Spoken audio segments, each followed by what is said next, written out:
অনুষ্ঠিত হবে। আমরা সেই অনুষ্ঠান শুরু করছি ভারতবর্ষের রেনেসাঁ ব্যক্তিত্ব, সর্বশ্রেষ্ঠ রেনেসাঁ ব্যক্তিত্ব বিদ্যাসাগরের মূর্তিতে শ্রদ্ধা জানানোর মধ্য দিয়ে।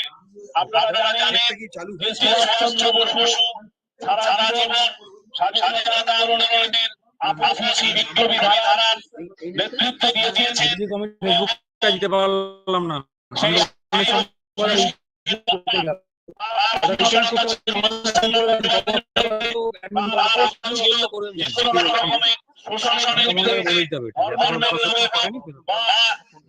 নারী পুরুষের পরিচয় হোক অথবা অর্থনৈতিক, সামাজিক, রাজনৈতিক কোনো প্রকার শাসন, তার বিরুদ্ধে তিনি স্বাধীন ভারতবর্ষ গড়ে তুলতে চেয়েছিলেন। তার 125 বছর পূর্তি উপলক্ষে যে কর্মসূচির আয়োজন আমরা করেছিলাম, করোনা প্যান্ডেমিকের জন্য আমাদেরকে 1 বছর আমরা বাড়িয়ে সেই চর্চা আমরা করেছি। আজকে কলকাতা ইউনিভার্সিটি হলে সেই সেরেমনি সমাপনী অনুষ্ঠান আমরা করতে যাচ্ছি। সেই সভায় উপস্থিত থাকবেন, বক্তব্য রাখবেন সুপ্রিম কোর্টের বিচারপতি জে চেলমেশ্বর, বক্তব্য রাখবেন মুসলিম আলিগড় মুসলিম ইউনিভার্সিটির প্রাক্তন উপাচার্য জাহিরুদ্দিন আলী খান, বক্তব্য রাখবেন সৌমিত্র ব্যানার্জি, বক্তব্য রাখবেন সুভাষচন্দ্র বসুর কন্যা অনিতা বসু সরাসরি জার্মানি থেকে, আরো বহু বিশিষ্ট ব্যক্তিত্ব পুনিয়ানি, ডক্টর অন্যান্য ব্যক্তিবর্গ তারা এখানে বক্তব্য রাখবেন। আপনারা সবাই এখান থেকে আমাদের ভলেন্টিয়ার বাহিনী তারা মার্চ করে ওই ইনস্টিটিউট হলের সামনে যাবেন। সেখানে একটি চিত্র প্রদর্শনী এবং উদ্ধৃতি প্রদর্শনী প্রদান হবে। মাল্যদান কর্মসূচি করিয়ে ওখানকার কর্মসূচি আমরা শুরু করব। আমরা শুরু অনুরোধ করছি।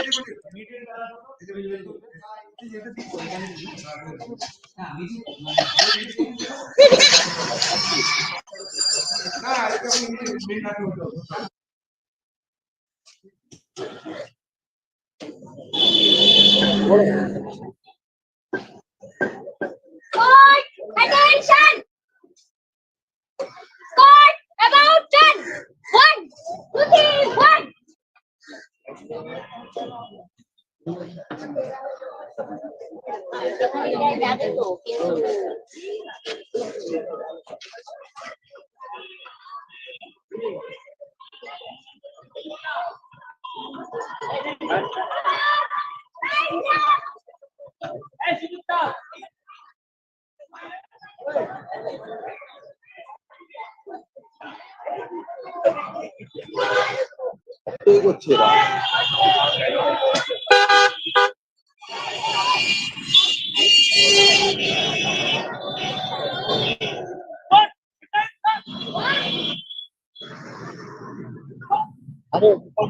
ওকে তো ধরতে বলো।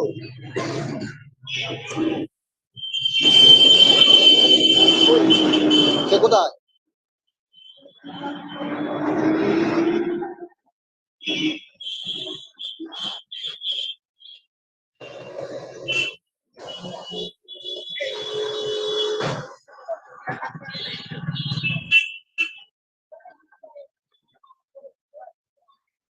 গ্যাপ রাখবে, হ্যাঁ গ্যাপ রাখবে।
এই বাবুরি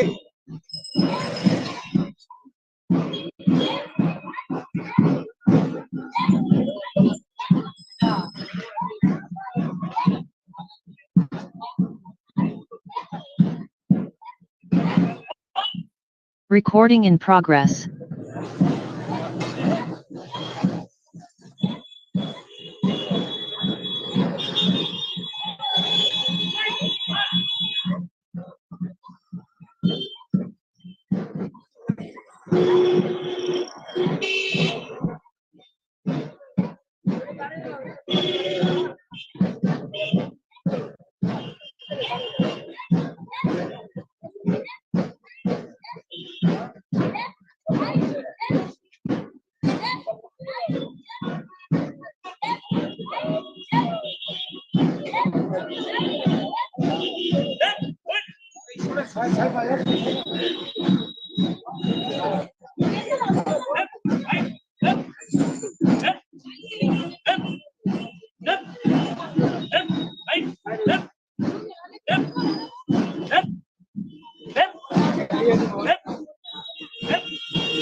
আলোচনা করবেন, তারপরে ডিসকাশন ওপেন হবে।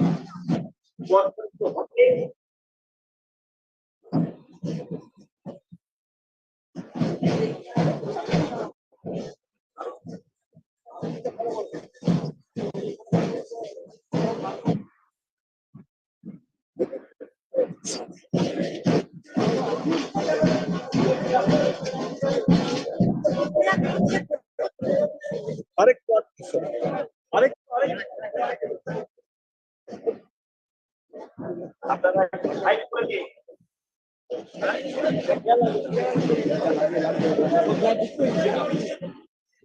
একটু পিছিয়ে যাবেন একটু।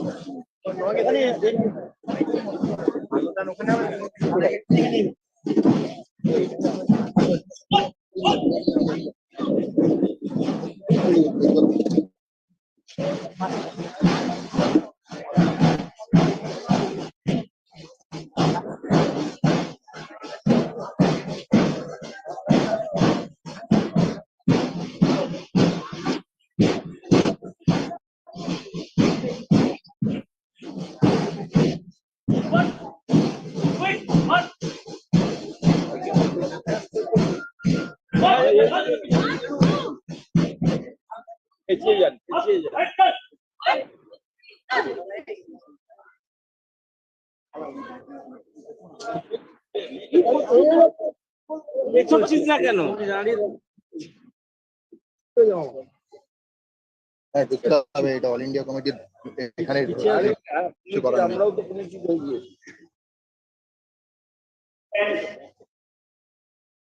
dignitaries, members and friends. Today, 23rd January 2023, on behalf of our organization, Netaji Subhash Chandra Bose 125th birth anniversary All India Committee, we extend our warmest to all of you present. We have seen volunteers march with flags from the statue of Shah at College Square to University Institute all commemorate 126th birth anniversary of Netaji. Here they will give guard of honor after our garlanding program. Today this day is being celebrated all over India. Initiative, our committee from Kashmir to Andaman Nicobar, from Mizoram, Manipur, Arunachal to Gujarat, who are welcoming response.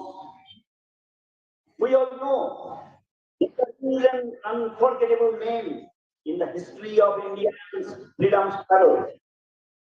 He is one of the best representatives of uncompromising line in the anti-British struggle. He lived with deep emotion and respect in the hearts of the millions of our people. For his patriotism, undaunted struggle, indomitable courage, secular view, and selfless role. He didn't want to free his country only from foreign rule. He wanted political, economic, social and cultural liberation of the people. His dream is still unfulfilled even after 75 years of independence. Today, we are passing through a critical juncture in the struggle against socio-cultural political degradation and severe economic crisis. He is one of the sources of deep inspiration for the people. Under such circumstances, our committee is organizing hundreds and thousands programs across the country, propagate life struggle and ideology amongst the masses. Students and youths in particular, with this objective, we are paying respect to Netaji Subhash Chandra Bose in his 126th birth anniversary. Our respected dignitaries and committee leaders will now pay floral tribute at his portrait. I am calling them one by one. First, I request Professor Banerjee, eminent scientist and president of our All India Celebration Committee. He will pay tribute to Netaji. All India Celebration. Long live Netaji Subhash Chandra. Long live Netaji Subhash Chandra. Long live. After the thoughts of Netaji are heard. Behind the objectivity of Indian freedom movement realized. Now I request Justice J Chelmeswar, retired Judge, Supreme Court of India. He will present the portrait of Netaji. Long live Netaji Subhash Chandra. Long live. Behind the objectivity of আরে দাদা আমরা আছি তো media Now I request Lieutenant General Zameeruddin Shah, former আরে Vice আমার Chancellor, পুরো ইয়ে এসছে Aligarh University, will pay floral tribute to the portrait. Long live Netaji Subhash Chandra. Long live. After the thoughts of Netaji are heard. Now, Professor Puniyani, retired Professor, Department of Chemical Engineering, IIT Mumbai. He will pay homage to Netaji. After the thoughts of Netaji are heard. Find the complexity of communism right. Now I request Professor Dhruvajyoti, renowned scientist and retired Professor, Department of Geology, Calcutta. Long live Netaji Subhash Chandra Bose. Long live. Long live Netaji Subhash Chandra Bose. Long live. এই জায়গাটা আমাদের থেকে On behalf of Professor Anita Bose, Pfaff, daughter of Netaji Subhash Chandra Bose, Mr. V.N. Galsekar, our executive committee member, All India Celebration Committee, will take oral tribute. Rewrite the objective history of Indian freedom movement. Rewrite. After the thoughts of Netaji are heard.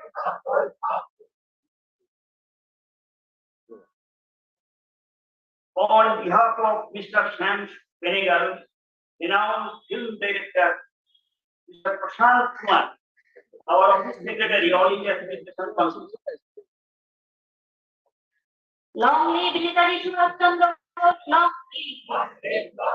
After the thoughts of Netaji are heard.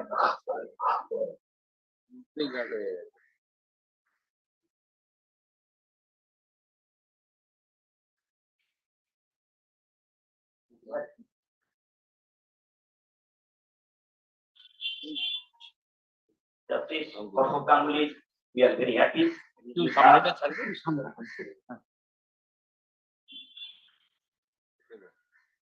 Now, Dr. Bimal Sen, I request Bimal Sen, he will present the portrait of Netaji. Long live Netaji Subhash Chandra Bose. Long live. Resist the constitution of communalism. Resist. Dr. Tarun Mandal, former member of Parliament and he will pay homage to Netaji. Rewrite the objective history of Indian freedom movement. Rewrite. After the thoughts of Netaji are heard.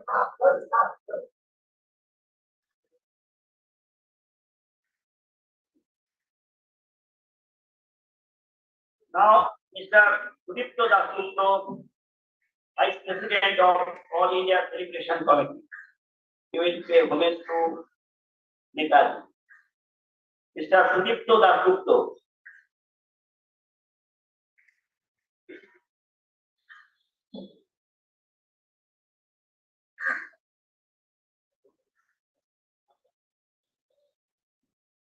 Long live Netaji Subhash Chandra Bose, long live.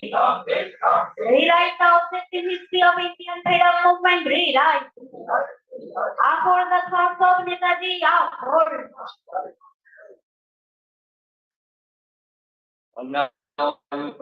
Dr. Ashok Samanto, one of the vice president, to give it word to you. Rewrite the objective history of Indian freedom movement, rewrite. Resist the concept of communalism, resist.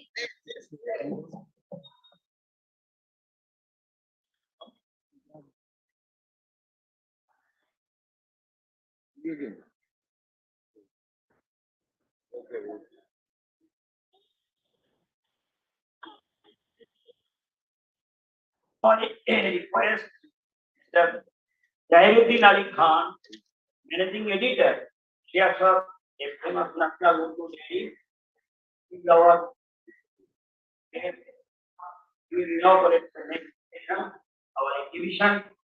I request Mr. Zaheeruddin Ali Khan. Long live Netaji Subhash Chandra Bose, long live. Uphold the thoughts of Netaji, uphold. Now I request Mr. Ashok Ganguly, is former judge of Supreme Court. Long live Netaji Subhash Chandra Bose, long live. Long live Netaji Subhash Chandra Bose, long live. Uphold the thoughts of Netaji, uphold. Professor Antun Roy, we present our Vice President All India Relation Committee. Now I request Srimati Pratibha Bhakti Mukherjee, our General Secretary, All India Celebration Committee. Long live Netaji Subhash Chandra Bose, long live. Long live Netaji Subhash Chandra Bose, long live. Uphold the thoughts of Netaji, uphold. Mr. Kamal Sai, social activist and treasurer, All India Celebration Committee. Mr. Kamal Sai. Long live Netaji Subhash Chandra Bose, long live. Uphold the thoughts of Netaji, uphold. Mr. Prof, Executive Committee member from Assam, All India Celebration Committee. Mr. Prof, Long live Netaji Subhash Chandra Bose, long live. Long live Netaji Subhash Chandra Bose, long live. Uphold the thoughts of Netaji, uphold. Mr. I. Balasubramanian, member Tamil Nadu State Celebration Committee. Mr. I. Balasubramanian. Uphold the thoughts of Netaji, uphold. Long live Netaji Subhash Chandra Bose, long live. Now I request Mr. Tanaram, member Rajasthan State Celebration Committee. Mr. Tanaram.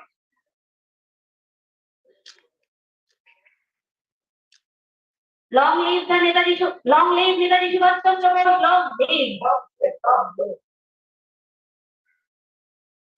Now our Netaji volunteers, they will pay their tribute to Netaji.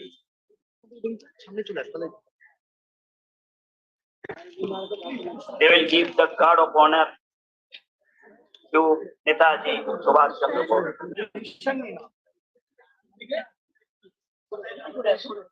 Guard করলে হবে না, তোমাকে guard করলে হবে একটু পেছোতে হবে, সবাই পিছাও, পেছোতে হবে, জায়গাটাকে একটু অর্গানাইজ করতে হবে। একটু দেখি, আমাকে ছাড়ুন একটু, আমাকে ছাড়ুন একটু, প্লিজ আমাকে ছাড়ুন। আরো পেছো, আরো পেছো, না না একটু জায়গা দিতে হবে, আরো পেছো। বেটাচ্ছি নাকি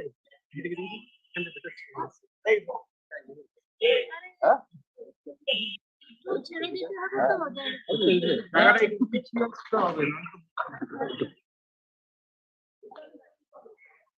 আরো পেছন লাগে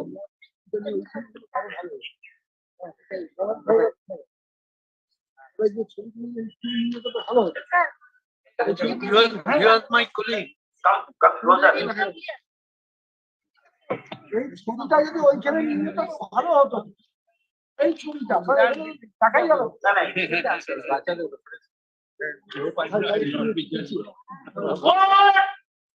Hello to the great freedom fighter. Netaji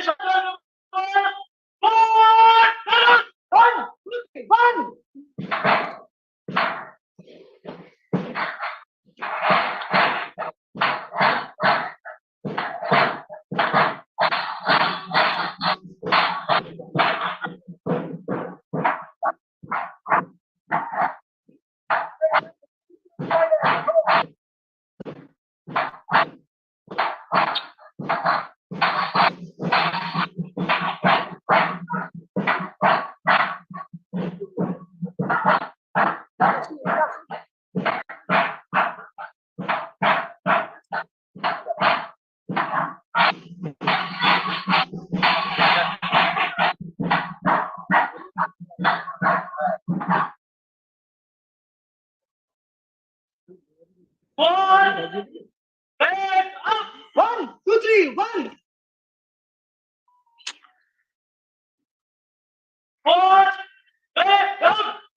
two, three, one.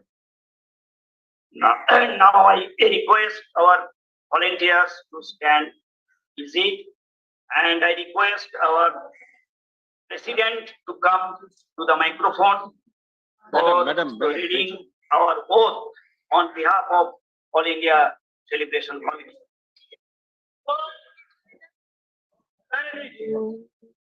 এই হাতটা আসছে বারবার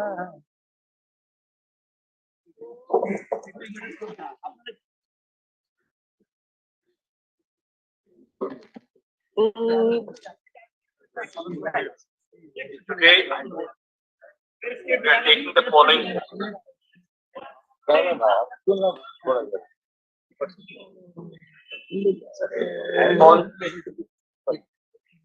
On the occasion of 126th birth anniversary of Netaji Chandra Bose, I pledge that I shall strive to realize Netaji's dream of an independent India, free from oppression and exploitation, where the entire people, irrespective of caste, creed, and religion, can live with dignity, honor, peace, and harmony, free from hunger, disease, and destitution.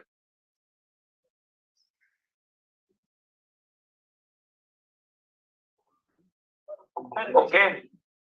This portion, particularly of the attending and they were amazed to get Netaji's vast and the Bose and our guard of honor ended here.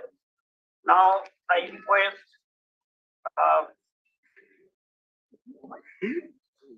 Shekhar for next program and we will start the next agenda.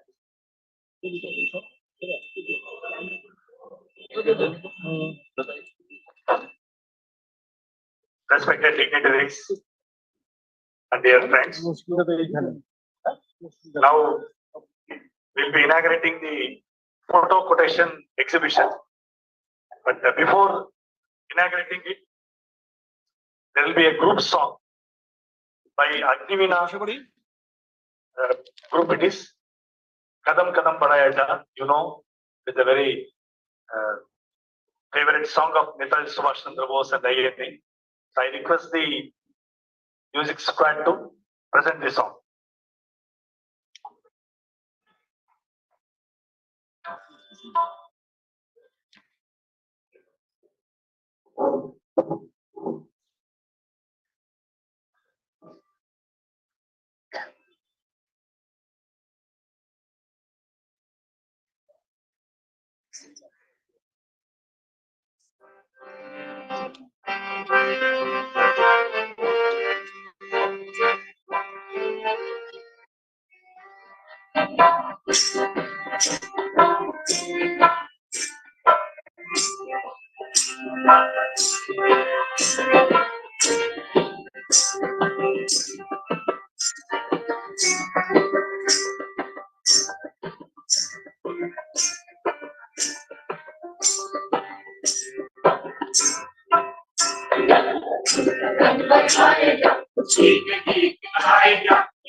Thank you, friends.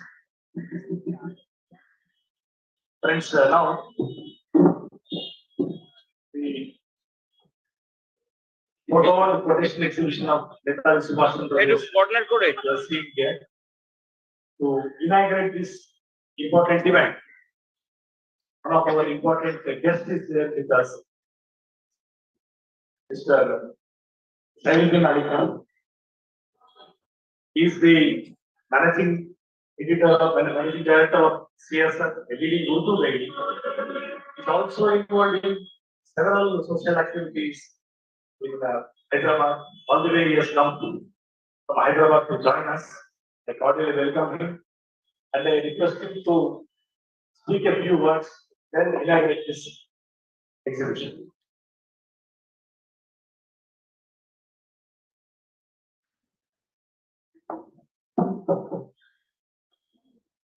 Thanks a lot for inviting me, sir.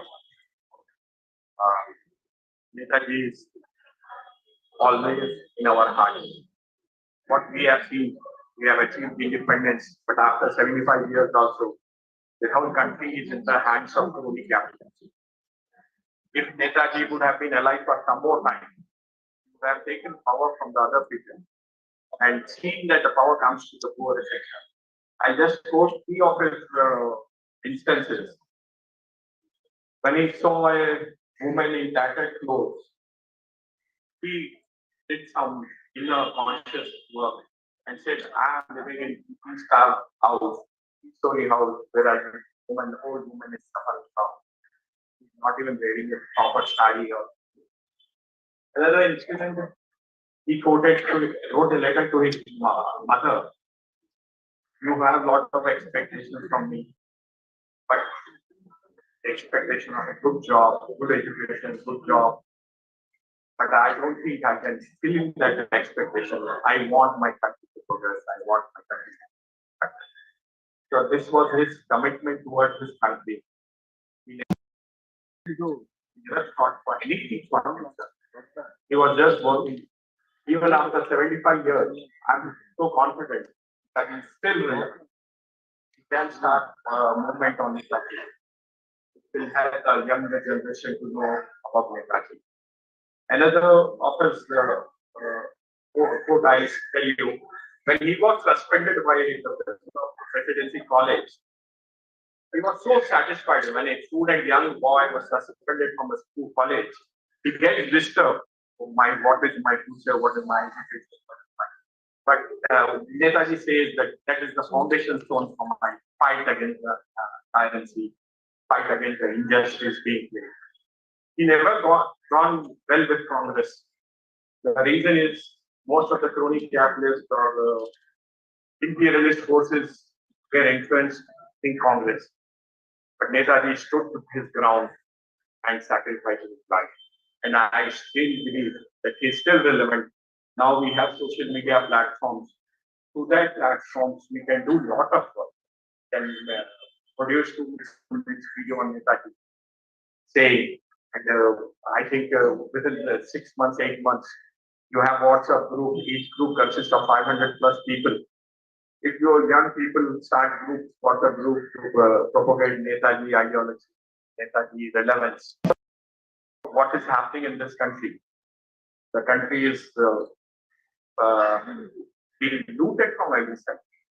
Not one political party. Every political party is into making money out of this country. And the poor are becoming poorer and the rich are becoming richer. So today, even today, India ideas stand good. We should have 5 points. Ideas. Thank you very much. Thank you, Zaheeruddin. So I request you to inaugurate the exhibition. Our volunteers will help you. Yes.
ওনারা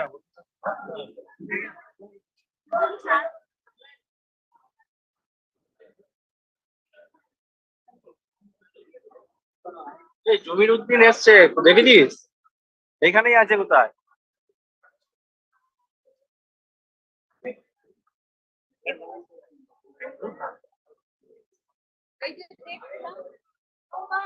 হাত ধরো।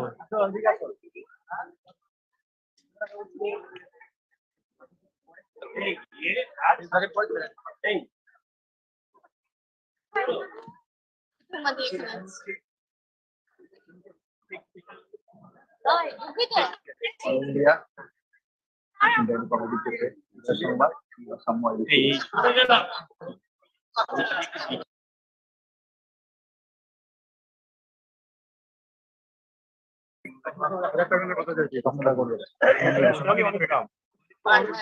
কিছু নেই, কি করে হবে? লোক যে সবাই ঢুকে যায়, কি করে হবে বলো? লোক যে ঢুকে যায়, এই মলয়দাদেরও আসার কথা।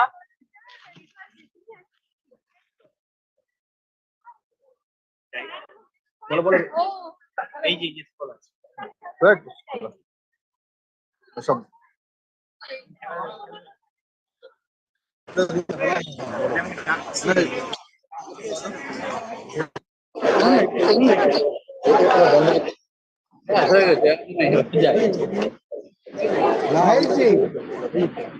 जगह नहीं मिलेगा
হ্যাঁ ভাইয়া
বুঝতে পারেনি কেননা এই জায়গাটা বৃষ্টি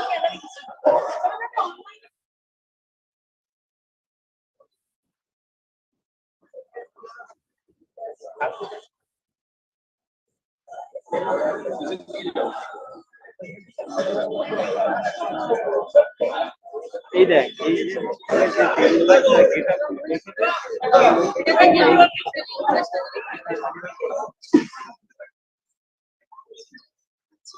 এই চলো চলো না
जी सुभाष जी वो जाने हिंद आ गए, है नाज जिस पे हिंद को वो शान हिंद आ गए। सुभाष जी वो जाने हिंद आ गए, है नाज जिस पे हिंद को वो शान हिंद आ गए। सुभाष जी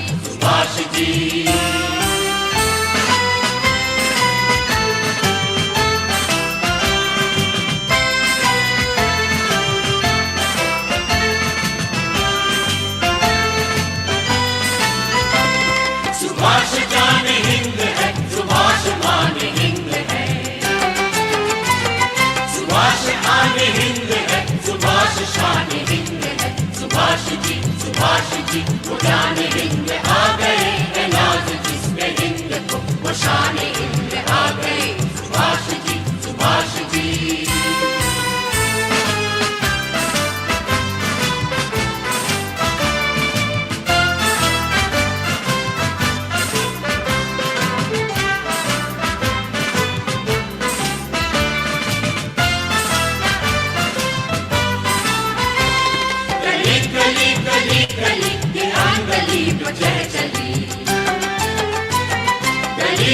गली गली वो आम हलकता रहे। सुभाष जी वो जाने हिंद आ गए, है नाज जिस पे हिंद को वो शान हिंद आ गए। सुभाष जी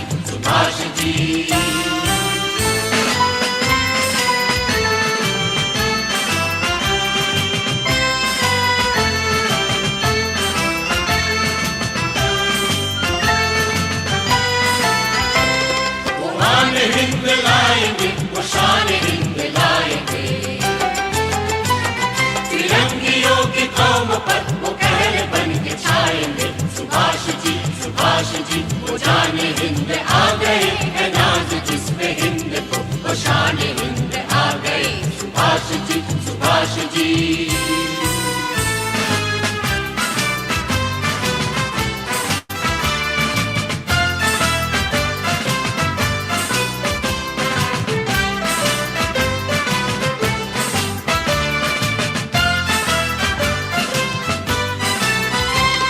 खुशी का दौर आ गया, निशात बन के छा गया। एशिया का आफताब एशिया में आ गया। सुभाष जी वो जाने हिंद आ गए, है नाज जिस पे हिंद को वो शान हिंद आ गए। सुभाष जी वो जाने हिंद आ गए, है नाज जिस पे हिंद को वो शान हिंद आ गए। सुभाष जी वो जाने हिंद आ गए, है नाज जिस पे हिंद को वो शान हिंद।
পরিশেষে যেসব সাথী আজ অন্তরীণের অথবা কারাবাসের লাঞ্ছনা ও নির্যাতন ভোগ করিতেছেন, আপনাদের মারফত দিয়া আমি তাহাদের নিকট আমার সাদর অভিনন্দন ও প্রীতিপূর্ণ শুভ ইচ্ছা প্রেরণ করিতে চাই।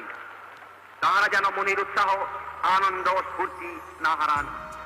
তাহাদেরকে গিয়া বলুন যে মাতৃভূমির সম্মান ও মর্যাদা তাহারাই রক্ষা করিয়াছেন।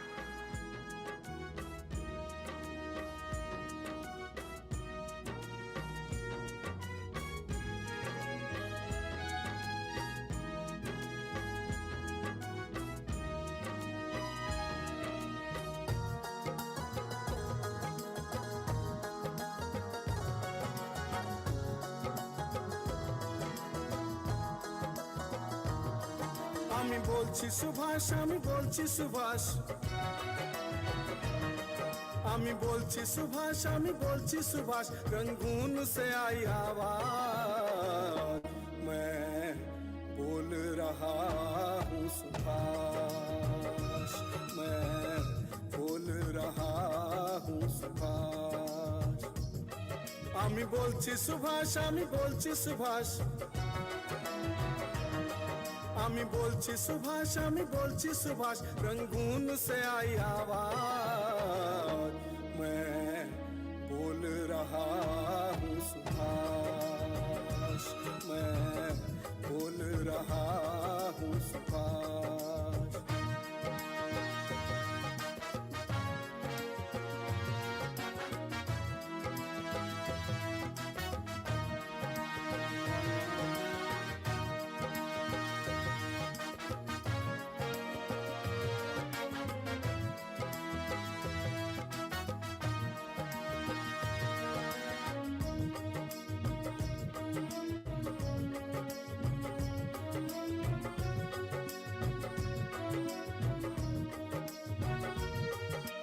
मातृभूमि पर कब्जा फिरंगी ने फौज के दम पे जमाया, फौज के दम पे जमाया, फौज के दम पे जमाया।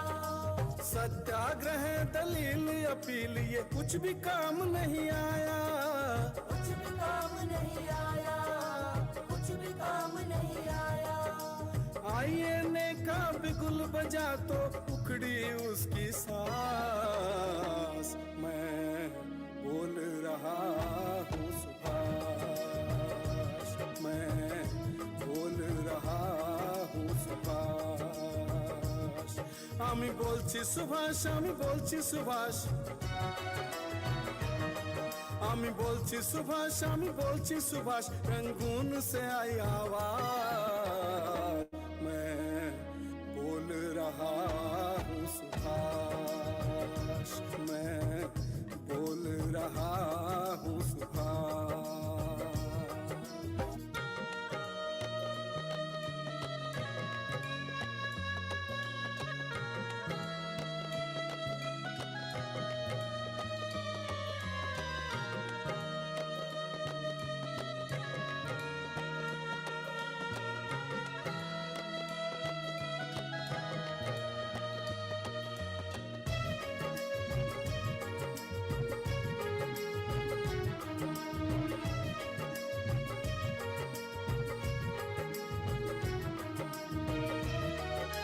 मांगे से हक नहीं मिलता, लड़के लेंगे आजादी, लड़के लेंगे आजादी, लड़के लेंगे आजादी। दुश्मन है खुमार लगा दे अपनी जान की बाजी, अपनी जान की बाजी, अपनी जान की बाजी। दुश्मन से समझौता कैसा है हमको एहसास मैं बोल रहा हूँ सुभाष, मैं बोल रहा हूँ सुभाष। আমি বলছি সুভাষ, আমি বলছি সুভাষ, আমি বলছি সুভাষ, আমি বলছি সুভাষ, रंगून से आई आवाज मैं बोल रहा हूँ सुभाष, मैं बोल रहा हूँ सुभाष।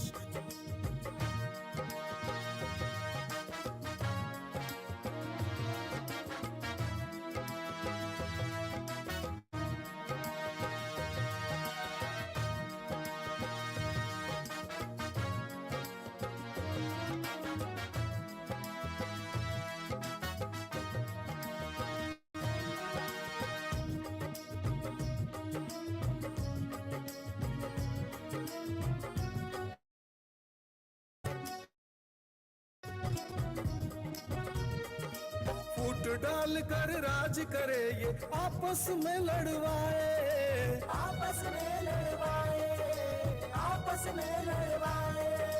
हो चट्टानी अपनी एकता कोई तोड़ ना पाए, कोई तोड़ ना पाए, कोई तोड़ ना पाए। होगी जीत हमारी हमको है पूरा विश्वास।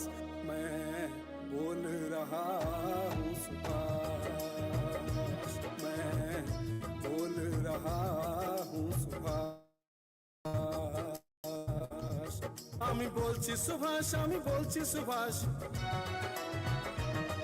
আমি বলছি সুভাষ, আমি বলছি সুভাষ। रंगून से आई आवाज, मैं बोल रहा हूँ सुभाष, मैं बोल रहा हूँ सुभाष, मैं बोल रहा हूँ सुभाष, मैं बोल रहा हूँ सुभाष, मैं बोल रहा हूँ सुभाष।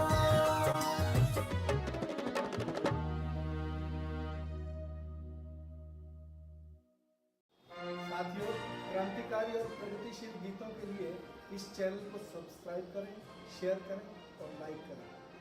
गीतों की जानकारी आप तक सबसे पहले पहुंचे।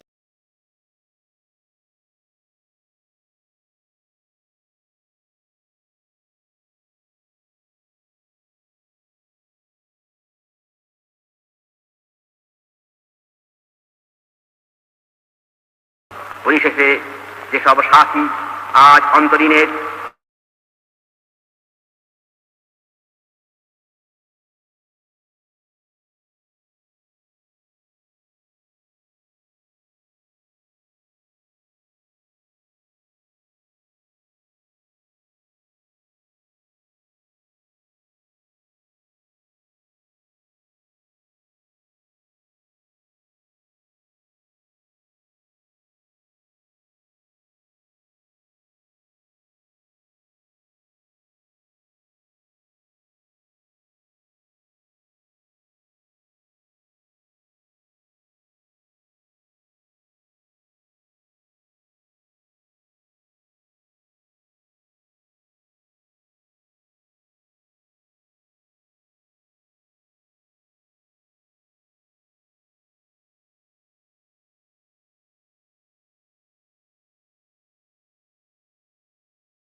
of Netaji Subhash Chandra Bose.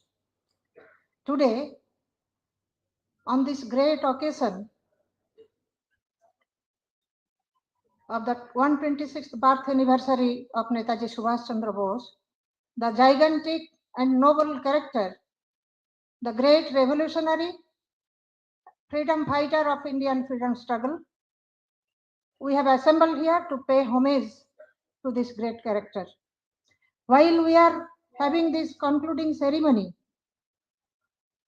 throughout the country, in different states, almost in all the states, people at large, students, youth, and women have come forward. They are paying homage to this great hero of our country. They are taking place to fulfill his unaccomplished task, unaccomplished dream. I, on behalf of the committee, congratulate the people of our country who have come forward, who have responded to the call of our committee and spread out the thought of Netaji Subhash Chandra Bose, which is very much urgently needed nowadays. Netaji had said, let us create history and let others write it. He had created history and others have written it. His indomitable courage, his perseverance, determination, and above all, his love for the countrymen, for the humanity, has been and will remain the source of inspiration for all forever. Now, when we are observing his 126th birth anniversary, if we want to pay homage in true sense to him, we have to follow him. We have to follow his ideals. That is very much important. And that has been the objective, aims and objective of this committee, which was formed in 2021 on 23rd January. Netaji had said, whenever you find atrocity, exploitation, oppression, and injustice, protest it. And try your utmost to resist it. So we have to follow it. We have to protest. What we are seeing today, when we are observing his birthday, many things have been his dream of a country free from exploitation has remained unfulfilled. Today we are seeing democratic rights are being trampled.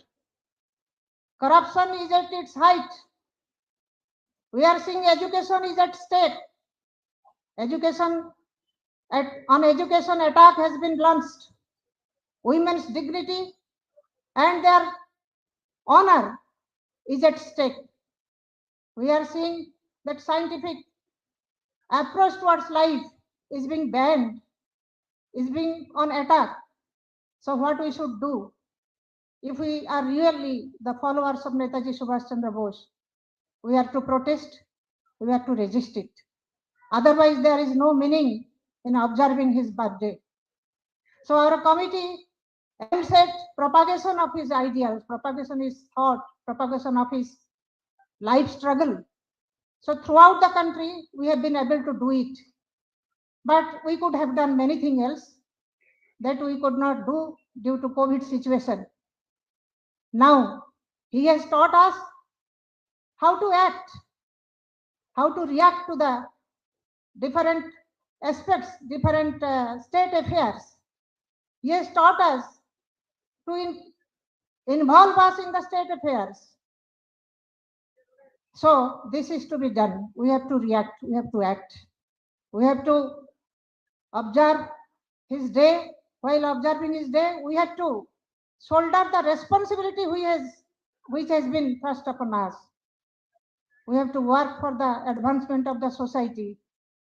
So in this occasion, you know, this is the concluding ceremony, but I will say this is just the beginning. We have to begin, we have to start afresh. We have to propagate his life, we have to cultivate his life struggle, and we have to imbibe thousands and thousands of young soldiers of our country who are ready to fight. So this is all for me to say. And now again, I will congratulate all of you to be involved in such a great activity which has been thrown upon by our committee. Now for this concluding ceremony, we need, as you know, a president to conduct the meeting. I will propose the name of Professor Soumitra Banerjee, eminent scientist, professor of Kolkata Aligarh, and also our president of the committee, celebration committee, to preside over the meeting discussion. The name of Professor Soumitra Banerjee, which has been proposed here as a president of the meeting, I wholeheartedly support the proposal. So I will, first of all, I will request Professor Soumitra Banerjee, eminent scientist and president of our celebration committee, to come up on the dais. I welcome you, sir.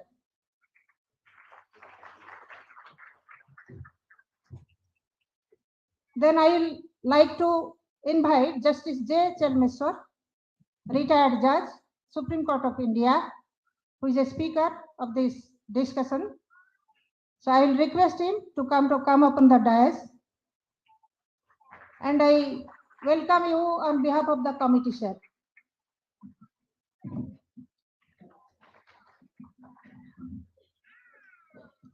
Now I like to greet Lieutenant General Zameeruddin Shah, former Vice Chancellor, Aligarh Muslim University, to come to the dais and take his seat. I welcome Lieutenant General Zameeruddin Shah.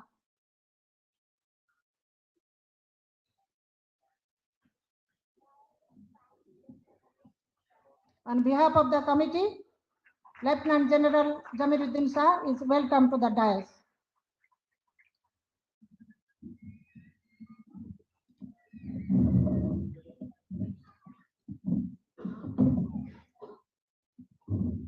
Next.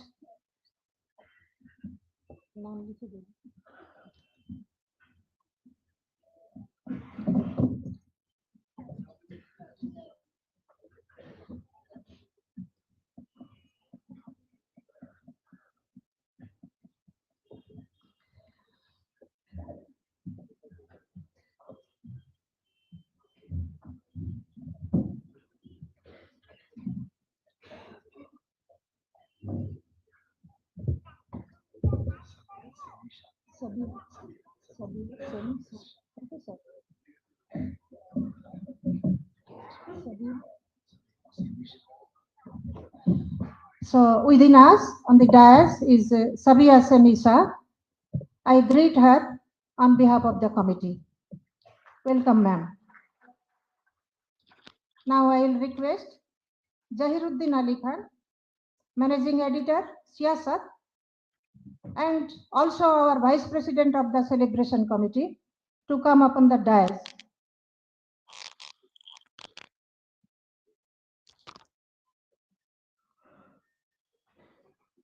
Janab Zaheeruddin Ali Khan, Managing Editor, Siasat, and our Vice President of the committee. I welcome you on the dais, sir.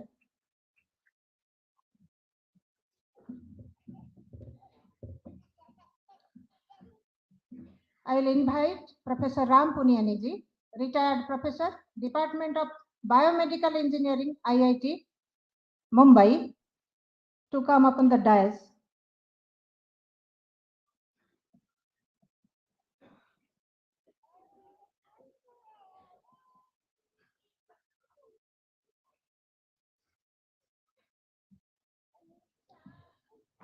Professor Ram Puniyani ji, we welcome you on the dais, sir. Now I will request Barrister Bimal Chatterjee to come up on the dais, former Advocate General, West Bengal. He is already on the dais. We cordially welcome you, sir.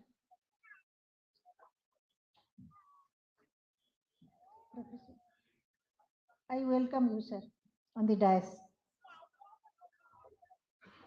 Now I will request all our vice presidents of the celebration committee. First, Dr. Ashok Samanta, the vice president of All India Celebration Committee, and also the state secretary of West Bengal Committee. And I may be excused. Barrister Bimal Chatterjee, he is not only an Advocate General of West Bengal, he was, but he is also the Honorable President of West Bengal State Chapter of the Celebration Committee. I'm sorry.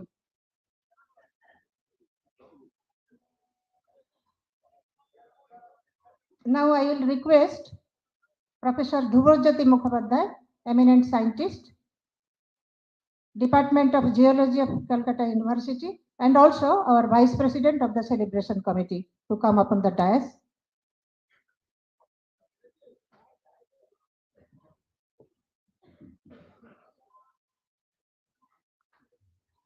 Professor Dhruvajyoti Mukherjee, the Vice President of our Celebration Committee.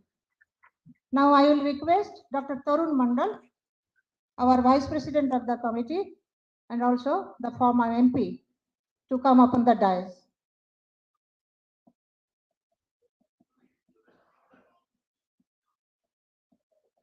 Dr. Tarun Mandal.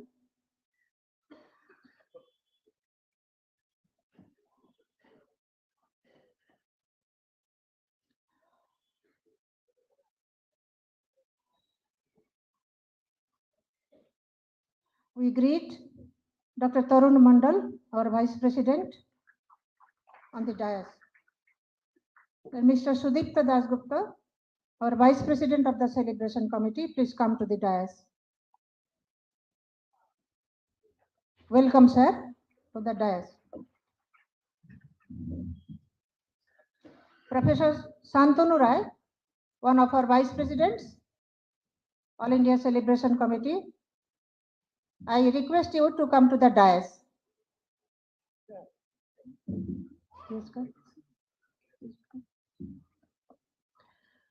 Now I will request the executives of the All India Committee from different states to come to the dais. Mr. Tushar Purokayastha from Assam.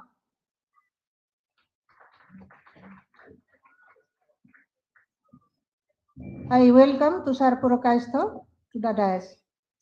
Mr. V.N. Rajsekhar, our executive committee member and from Karnataka.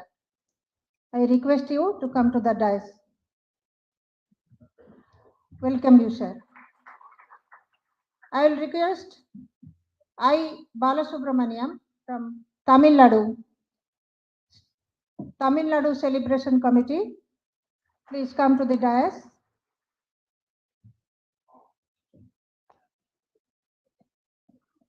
Welcome, sir. I will request Mr. Danaram from Rajasthan Celebration Committee to come up on the dais.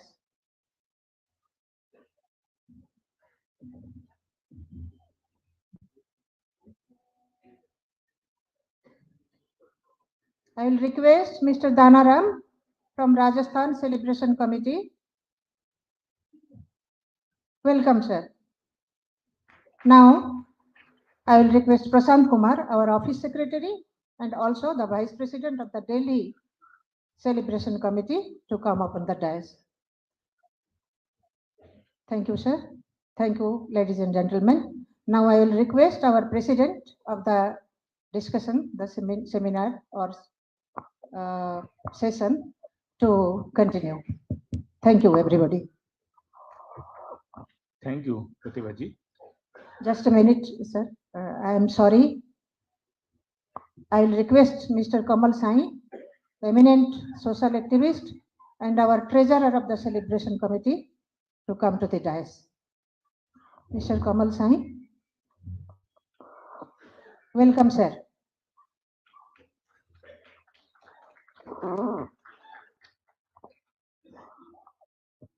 Thank you, Pratibhaji.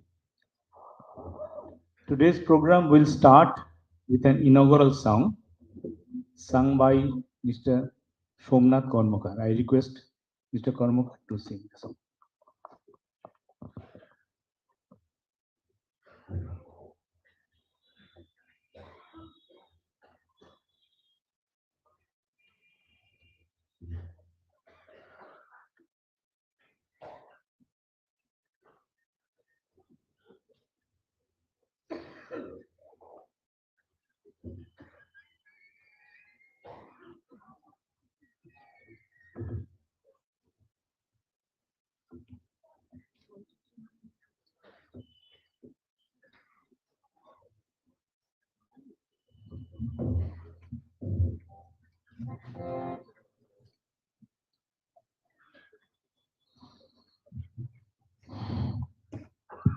Hello, hello.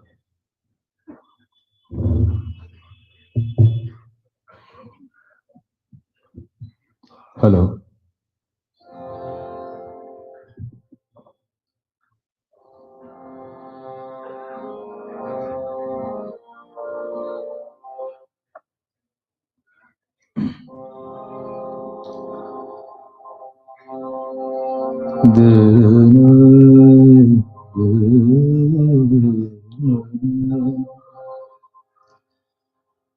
প্রতি বছরে শ্রদ্ধা জানাতে গিয়ে তোমাকে স্মরণ করি,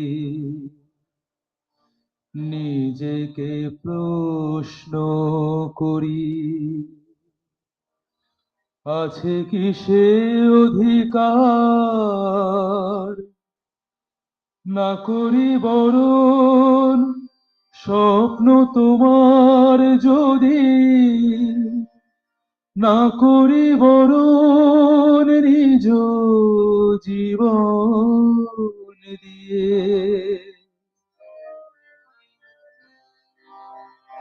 ভারতের ইতিহাসে স্বাধীনতা যুদ্ধে অমর সে কাহিনী চির অমলিন, রক্ত চরণ ফেলে মরণ জয়ের পথে একাকী চলেছ পথ বন্ধুবিহীন। ভারতের ইতিহাসে স্বাধীনতা যুদ্ধে অমর সে কাহিনী চির অমলিন, রক্ত চরণ ফেলে মরণ জয়ের পথে একাকী চলেছ পথ বন্ধুবিহীন। ব্রিটিশের শাসনে শোষণের শৃঙ্খলে তমসাবৃত যবে মুক্তির আকাশ, লক্ষ শহীদ করে আপসীন সংগ্রাম, বলিষ্ঠতম রূপে তোমার প্রকাশ। ব্রিটিশের শাসনে শোষণের শৃঙ্খলে তমসাবৃত যবে মুক্তির আকাশ, লক্ষ শহীদ করে আপসীন সংগ্রাম, বলিষ্ঠতম রূপে তোমার প্রকাশ। দাসত্ব শৃঙ্খলে ব্যথিতের বেদনা বেজেছে তোমার বুকে, তাই তব সাধনা। সত্য শৃঙ্খলে ব্যথিতের বেদনা বেজেছে তোমার বুকে, তাই তব সাধনা। নিপীড়িত মানুষের ব্যথা অবসান, মুক্ত স্বদেশ ভূমি তারি আহ্বান। নিপীড়িত মানুষের ব্যথা অবসান, মুক্ত স্বদেশ ভূমি তারি আহ্বান। ভারতের ইতিহাসে স্বাধীনতা যুদ্ধে অমর সে কাহিনী চির অমলিন, রক্ত চরণ ফেলে মরণ জয়ের পথে একাকী চলেছ পথ বন্ধুবিহীন। রক্তের বিনিময় স্বাধীনতা বরণে আপনারে সঁপে দিলে মুক্তির চরণে। রক্তের বিনিময় স্বাধীনতা বরণে আপনারে সঁপে দিলে মুক্তির চরণে। যুদ্ধের প্রান্তরে সারা জাগালো তব দৃঢ় আহ্বান, দিল্লি চলো। যুদ্ধের প্রান্তরে সারা জাগালো তব দৃঢ় আহ্বান, দিল্লি চলো। হিন্দু বা মুসলিম বাঙালি বা শিখ ভেদাভেদহীন প্রাণে জাগে নির্ভীক।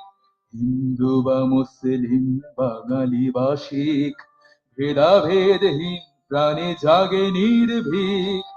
আজাদির স্বপ্নে তৃপ্ত নয়ন প্রেরণার উৎস তোমারই মনন, আজাদির স্বপ্নে তৃপ্ত নয়ন, প্রেরণার উৎস তোমারই মনন, সংগ্রামী চেতনায় আজও অক্ষয়, তোমার জীবন তুমি মৃত্যুঞ্জয়, সংগ্রামী চেতনায় আজও অক্ষয়, তোমার জীবন তুমি মৃত্যুঞ্জয়।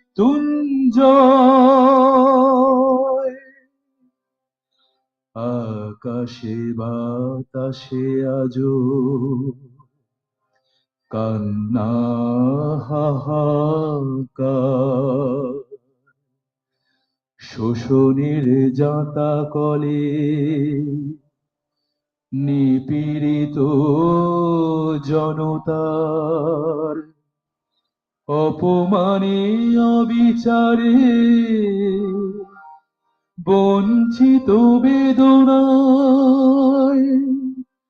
মুক্তির বাণী ফেরে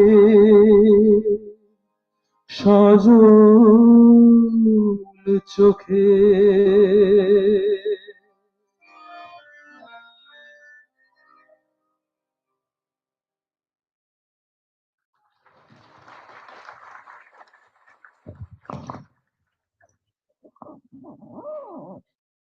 Thank you.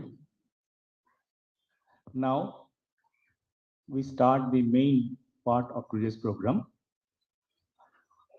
and I request Justice Chelmeswar to say a few words. He is a retired judge of the Supreme Court. We know him for his daring attempt to uphold secular democratic concepts and values, to protect people's right to justice and judicial neutrality in spite of so many difficulties and pressures. Dr. Chelmeswar. Please go to that.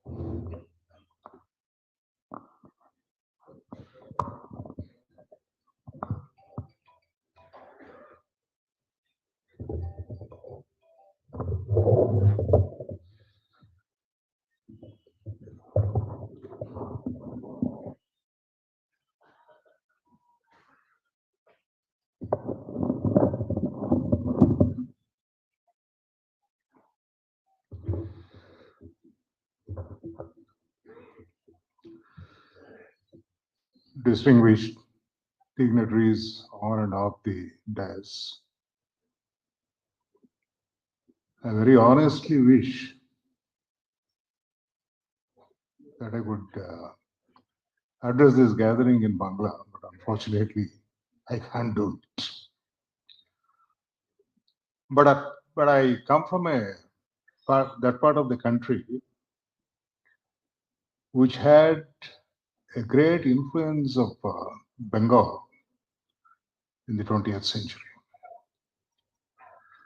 Bose Babu and Sharad Babu are two names you will find in every town of Andhra Pradesh, if not every village. Recording in progress. And not stray cases. In abundance, you will find Bose Babus and Sharad Babus. And of course, Surendranath Banerjee. There's one more name. You'll find a lot of Surendranath Banerjees in Andhra Pradesh. Maybe there are innumerable reasons for this. Maybe the one reason is the railway line connecting present Chennai, old Madras, to old Calcutta, now Calcutta, which enabled people in between, particularly people of my state, to travel to Bengal. In fact, I come from a small village whose population is about 6,000 today. You'll be very happy to know some 70 years, I am 70, maybe 80, 85 years back, some gentleman from my village came to Shantiniketan to study. You can imagine the influence of Bengal on my state. Coming to the occasion, the 125th birth anniversary, 126th birth anniversary of Netaji Subhash Chandra. Incidentally, Andhra Pradesh adopted the name, because that part of Andhra Pradesh earlier, before the advent of TV, was not very familiar with Hindi. You will find people named as Netaji Subhash Chandra Bose, not realizing that the word Netaji is an appellation, a title. The full name is Netaji Subhash Chandra Bose, that is the name of the person. Now, there is a kind of, on this occasion of 126th birth anniversary of Netaji Subhash Chandra Bose, my most humble and heartfelt respects to his departed soul, and my greetings to the members who have gathered here. Apart from the cultural and political influence which Bengal held over Andhra Pradesh, there are two more facts, a little interesting facts, that famous or infamous episode when Bose Babu got elected as the president of Congress and defeated the official candidate of Gandhi, Dr. Bhogaraj Pattabhi. He's from Andhra Pradesh, not only from Andhra Pradesh, from my hometown, Machilipatnam. He was a practicing doctor there. And another important factor is when Bose Babu fell out with the Congress Working Committee and started the Congress Swaraj Party. One man who wholeheartedly supported Bose Babu was T. Prakasham, who later became the Chief Minister of Andhra State, was also a Telugu man. These are maybe accidents or coincidence. We had a long association. Now, as I was entering this program, I heard when I saw the march past and I was hearing the chants of the youngsters saying, rewrite the history of Indian independence movement. Well, there are various ways of doing it. Simply writing an academic writing, rewriting is one aspect of it. There is another way of doing it. I'll come to it a little later. But please remember, there's a famous African saying, until the lions start writing history, history will always be that of the hunters. That's what happens to any history, be it the history of Indian independence movement or any other matter. Now, unfortunate differences of opinion between Gandhiji and Netaji to some extent contributed to the relegation of Netaji's place in the history of Indian freedom movement. Though Gandhiji himself personally wrote to Bose Babu in 1930, 3rd January 1930, in one of his letters, he said, I do not want to change your views about anything. Not that Gandhiji ever wanted to change the views of Bose Babu. In that sense, Gandhiji was a great Democrat. But I do not want you to, but I do want you to change your conduct in enforcing those views. That is the path which you choose to achieve your views and your goals. And there's a matter of opinion between two great souls. That's a different matter. But it all led finally to the relegation of, not because of Gandhiji, but for the first 30 years, power was enjoyed by somebody else in this country. Prominence as emphasis was given to that particular family and its achievements, its contributions. They made their great contribution. I have no quarrel with that. But in the process, Bose Babu, or for that matter, Chittaranjan Das, did not get the same attention which they ought to have got in the circumstance. Now,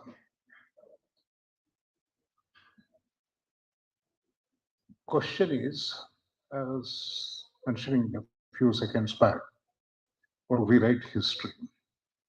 Simply writing a book saying that Bose Babu was great and he made greater contribution. You may give any instances, but that's not going to really lead to anything. What is it that these people lived for?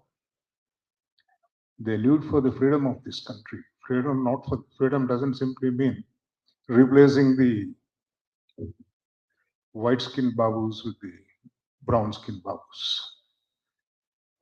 They wanted a country where people can live with dignity, with liberty,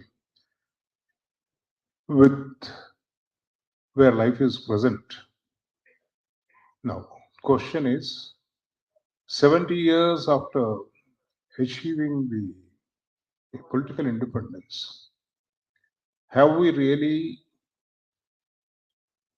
achieved the dreams which impelled the members of the freedom struggle to fight the British, make sacrifices?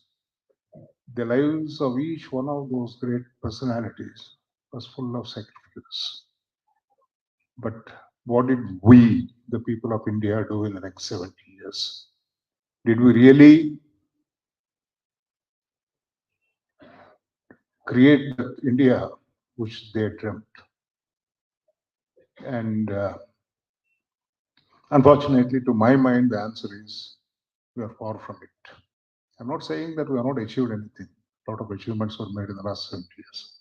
But we didn't really achieve what was really dreamt of. On the other hand, in the last 70 years, we as a society, Indians, become maybe a little more narrow-minded, parochialist. We quarrel about caste, religion, region. We talk about, on a public platform, we talk about India being one nation. And our leaders fight about river waters, fight about boundary disputes between states. If it's one nation, then why should there be a quarrel about it? There's a little adjustment here and there. There can always be a democratic settlement about it. But the kind of posturing that goes on about these disputes, it only leaves me to believe that we have not really come anywhere close to what was dreamt by people like Bose Babu or his own comrades of that era.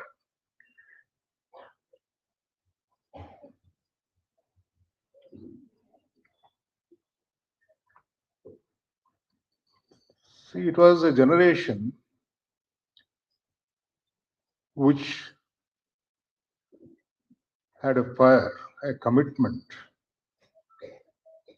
to secure independence, to secure liberty of the people, hoping that liberty would lead to greater happiness of the people at large in this country, not happiness of a select few people or financially comfortable people, to improve the lot of the average Indian in this country. That was the goal of any one of these exalted souls when they entered the independence movement or when they wanted the British to go out of this country, because they firmly believed the foreign rule was the major source of all problems of an average Indian in this country. But even at the end of the foreign rule, most of the problems of the common man still continue to be the same. And when we're talking about, especially the younger generation, when they're chanting, shouting slogans about rewriting the history, don't rewrite the history of independence movement. Write the history of this country. Write the future history of this country. It is in your hands. Try to live up to the ideals set up by these great souls like Netaji, Subhash, Chandra, Bose. Then we will be rewriting the history of this country, not rewriting the history as such, we'll be writing the history of this country. A history which those great souls dreamt of. What is it we have today before us? All of us know, in the name of democracy,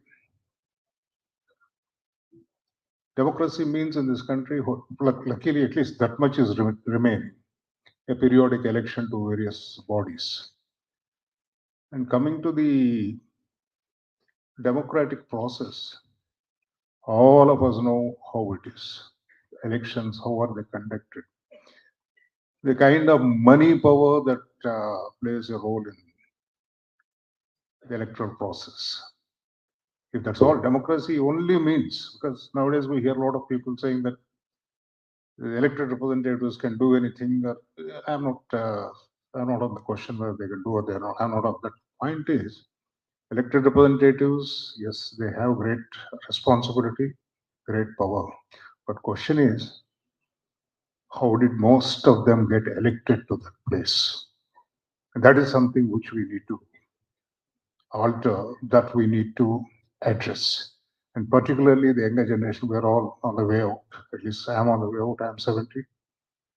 But the younger generation, you are the future of this country. And it's in your own interest that you write the history of this country in the right direction. Understand the values for which these great souls fought for. Implement them in your life. Create a better India. Thank you all.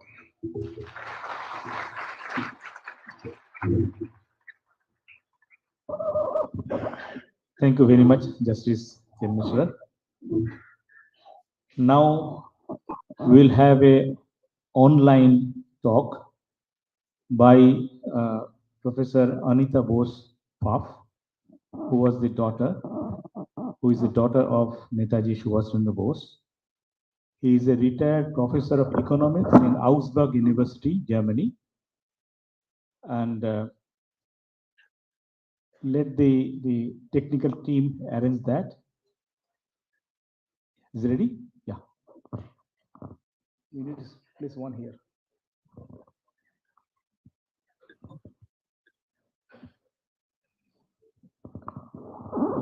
Dr. Anita Bose Pfaff.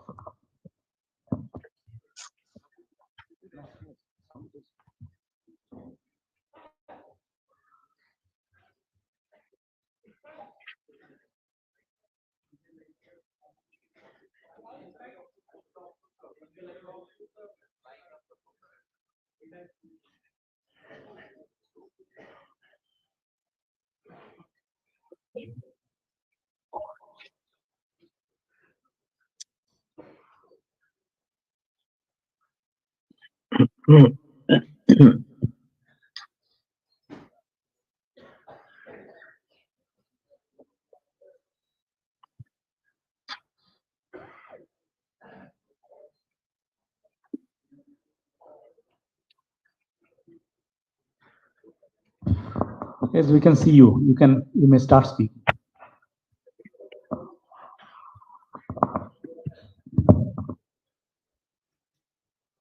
Namaskar to all of you.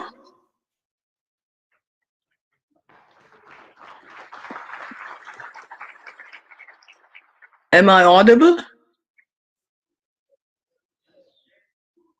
Yes, you are audible. Namaskar to all of you.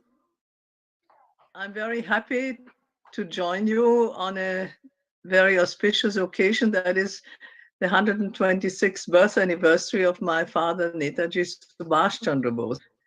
And I'm very happy that after such a long time, after all, Netaji left us on the 18th of August, 1945, after such a long time, so many of his countrymen and countrywomen do remember him fondly and assemble to celebrate his birth anniversary.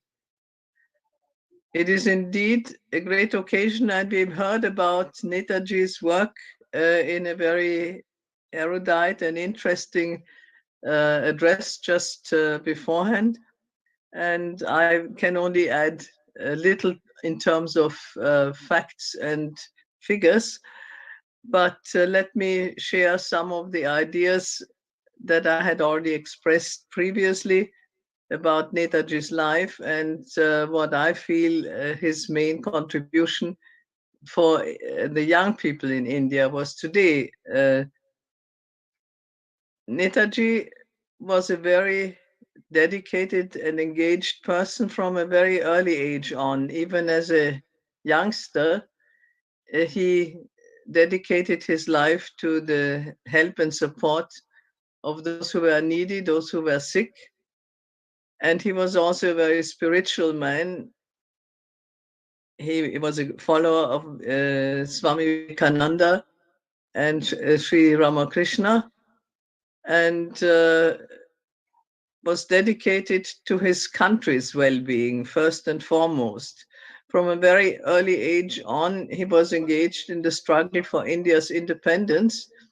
And it is indeed touching that today's men and women, and particularly the young in India, remember this contribution. And I always feel that the fact that they do is the repayment for what he sacrificed for his country. After all, he sacrificed opportunities in terms of a career. He would have been able to join the Indian civil service, which was a great career opportunity at the time, and he decided that this is not what he wanted to, because he felt he would be just an instrument of subjugating his countrymen and countrywomen. He also gave up the opportunity to earn his own living in a comfortable way by that.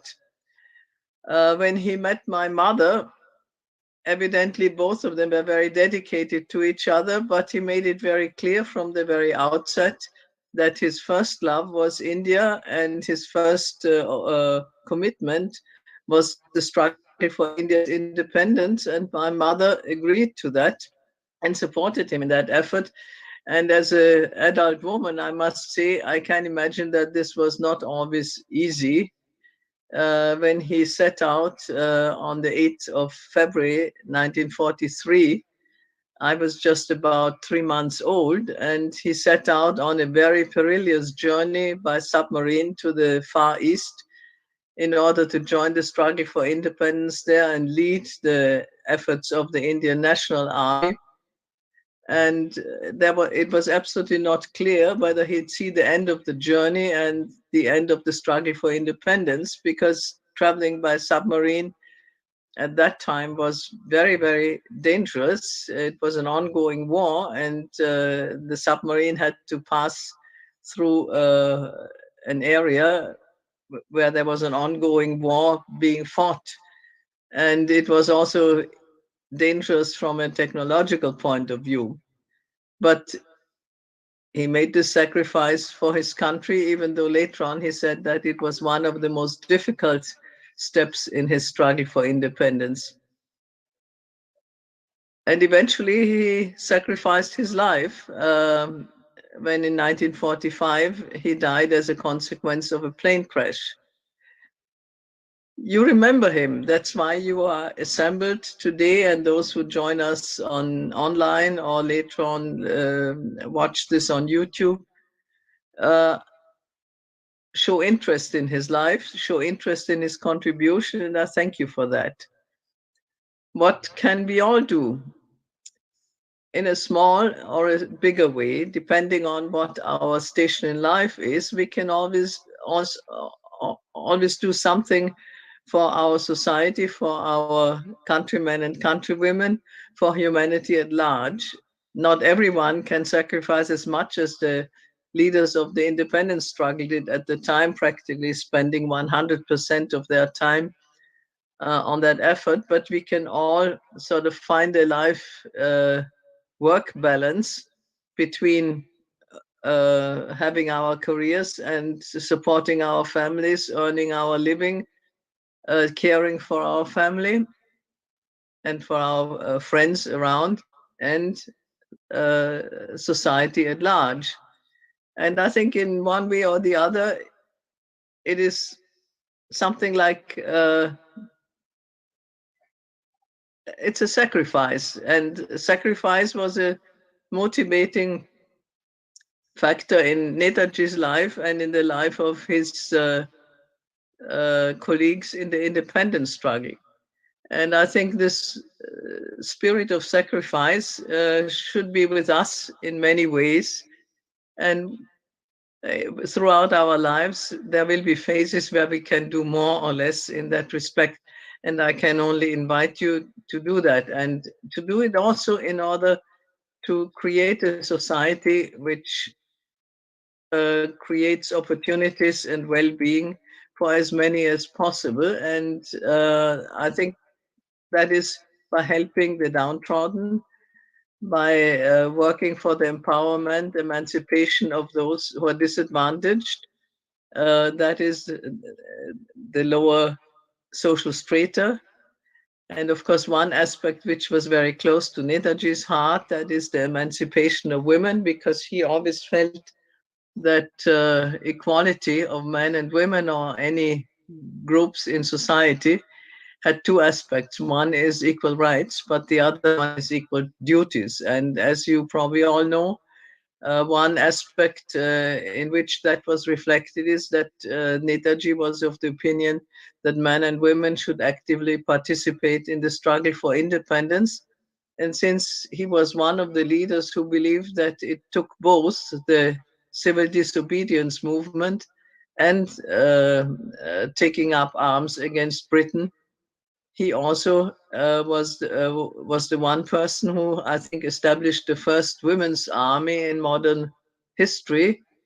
And the Rani of Jhansi regiment participated in different ways, not only as nurses, but also as combatants in the struggle for independence. It was Netaji who joined them on the retreat from Imphal and Kohima when the Indian National Army was defeated in a military sense.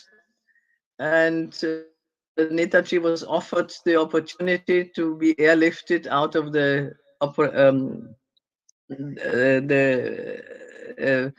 area to be brought back to safety. And since it was not possible to include the soldiers of the Rani of Jhansi regiment in that airlift, he decided to make the retreat on foot together with them. And all who participated in that tell the story of a very dangerous and very strenuous undertaking which was entailed in that. Netaji would like to have seen his country free, but when the Second World War came to an end and Japan was no longer able to support the Indian National Army in her struggle for independence, he was on his way to Tokyo when on the 18th of August 1945, he was involved in a plane crash on takeoff from what is now Taipei, and eventually the same evening died as a consequence of severe burns that he suffered in this accident. But even though there is an ongoing discussion with all sorts of conspiracy stories and mysteries involved, I think we can all be fairly certain that he died at that time. But on the other hand, that is maybe not so important, because I think Netaji has lived on for a long time, and I would hope that he will continue to live on in the memory of his countrymen and countrywomen. And I'm always touched by the fact that so many of them still remember him, and remember him not only as sort of a distant person, a figure in history, but have a very personal relationship to him. And one could say, even after all these years and after not having met him personally, they love him. And I can all thank you for doing that and wish you all the best in your efforts to work and live as valuable citizens of your country and valuable citizens of the world. Jai Hind to all of you.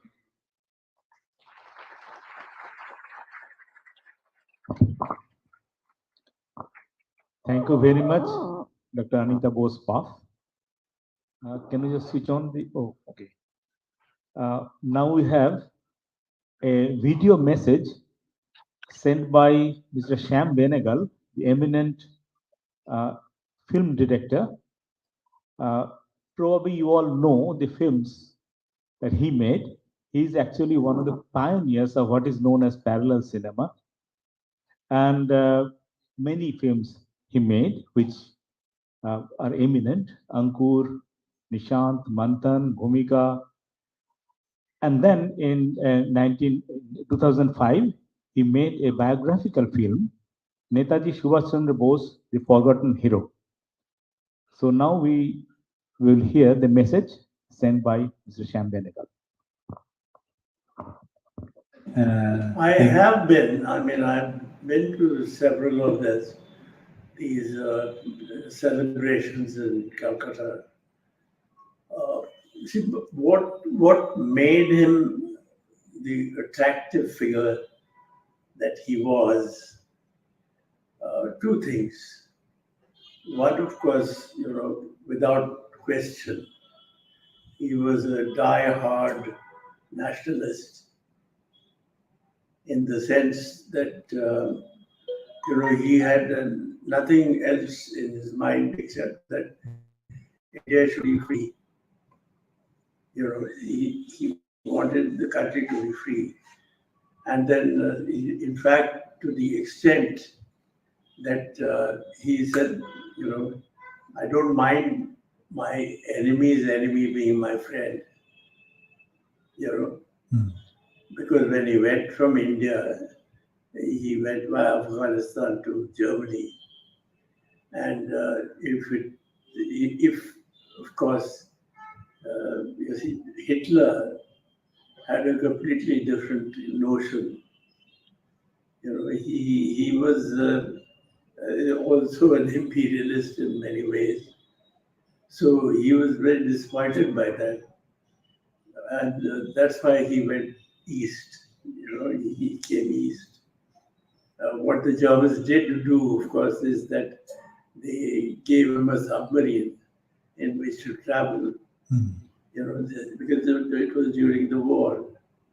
And so he went to Japan, where, of course, the Prime Minister of that time, Tojo, he was very much for India to fight for its freedom. And so he found a kind of, and in the Japanese, he found a kind of kindred spirit. And therefore, from there, he decided that he was going to start. He had already started the Indian National Army in Germany, but of course, he couldn't carry on with it. So when he went to the east, the Japanese helped him. And then, of course, later on, the people of Indian origin who were in Southeast Asia, they financed, helped, all sorts of things, and many of them joined. And so you had the Indian National Army, which he started to fight against the British. Now, the Indian National Army, that was that time a small group of people, but it grew into a fairly big size when they moved from the original place where they was in Singapore and Malaysia.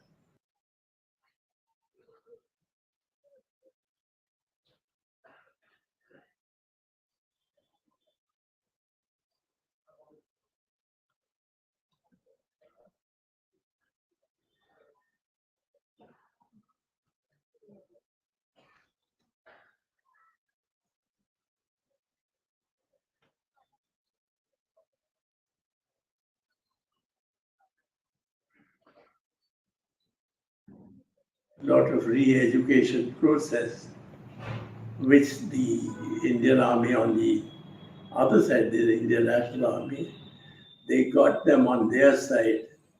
So they had a full-fledged army, which they fought in, in places like Manipur and and the border states of India at that time. In fact, there was a time, and around 1943-44, when there was an imminent, the British were very worried that the Indian National Army would take over Calcutta. Oh. You know, so it was a very interesting time in the sense that Bose at that time became very popular, not only with his own army that he had created, but also among the nationalists in India. You know, so because you see, when he left India, he had started a small ginger group called the Forward Bloc, which was not kind of, it was indifferent to the Congress. To some extent, they were very much with the Congress because everybody was there for freedom, to fight for their freedom. But the fact was that he believed, he did not believe in non-violence. He believed that you had to fight for your freedom. Correct. And then Gandhi's non-violence was not going to work, according to him.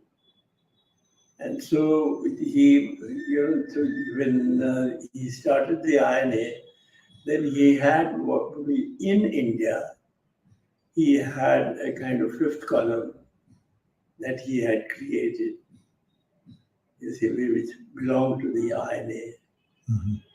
And they wanted to infiltrate the army, they wanted to do a lot of things. But eventually they didn't need to do any of that because the war came to an end, in any case. But what he did do was something quite unique and quite extraordinary, because it also many of those ideas came into our Indian constitution when India became free. Because, the secularism, for instance, which was an idea that he had, it's something that he tried his best all his life to see that India would remain secular. And people even now believe that if he was living at that time, India would never have there would never have been Pakistan. Yes. India would be one. So anyway, so it was a lot that he contributed. And he was a very dashing figure. Also because he was the youngest among them all. Among all the freedom fighters of the country, at that time he was the youngest. Yes. Because he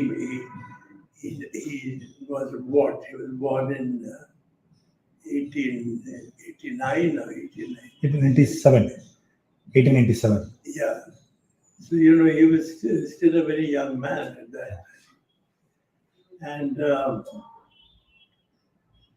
so he was a very colorful, interesting person. Yeah. Sir, he was opposed to these communal ideas. There's no question about it, because you see, there was most of his officers actually happened to be Muslim. Yes. So how can he not be secular? Correct. He was secular. He had some of his most trusted aides were Muslims. And so the question wouldn't even arise at that time that there would be that India would be cut into two. Correct. If he had lived, there was no question that it would have remained a united India. His dream of a future Indian reconstruction was, he thought it should be on the socialistic lines, It was very much. Yes, you see that there was no question about it. That was since the 1930s. You know, there were big debates in the Congress itself, because you know there were many people in the Congress who felt that this was untenable. You know, he said because some people who supported the Congress happened to be industrialists. You know, you can't expect them to be kind of socialist minded. But which he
Hello, friends. My greetings to you on this occasion of the end celebrations of the 125th birth centenary of Netaji Subhash Chandra Bose. I have been associated with it in some way, in a distinct way, and I'm happy that this whole year we could celebrate the birth centenary of a great soul, a great son of India. The distinguishing hallmark of Netaji was his fierce love of his motherland. He identified Bharat, India, motherland, much more than his Thakur or God himself. For him, the Janani Janmabhumischa Swargadapi Gariyasi was some kind of a motto.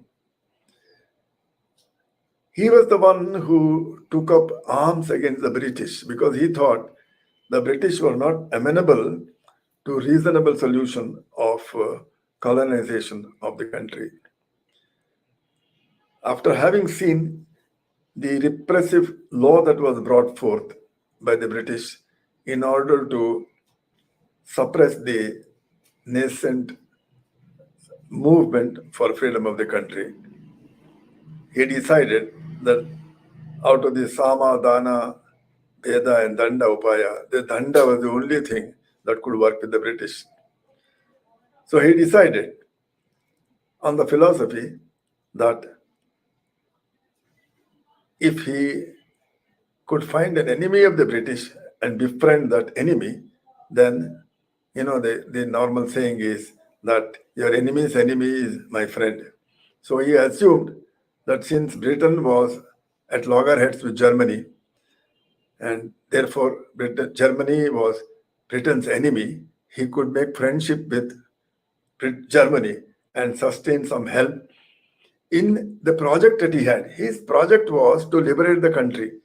To that effect, he started his own Indian National Army, recruited like-minded persons, and he really marched into British India from the southeast corner of the country, came up to Burma, Singapore, and unfortunately for him, he got defeated. The British Army got defeated, and he had to cut short his visit.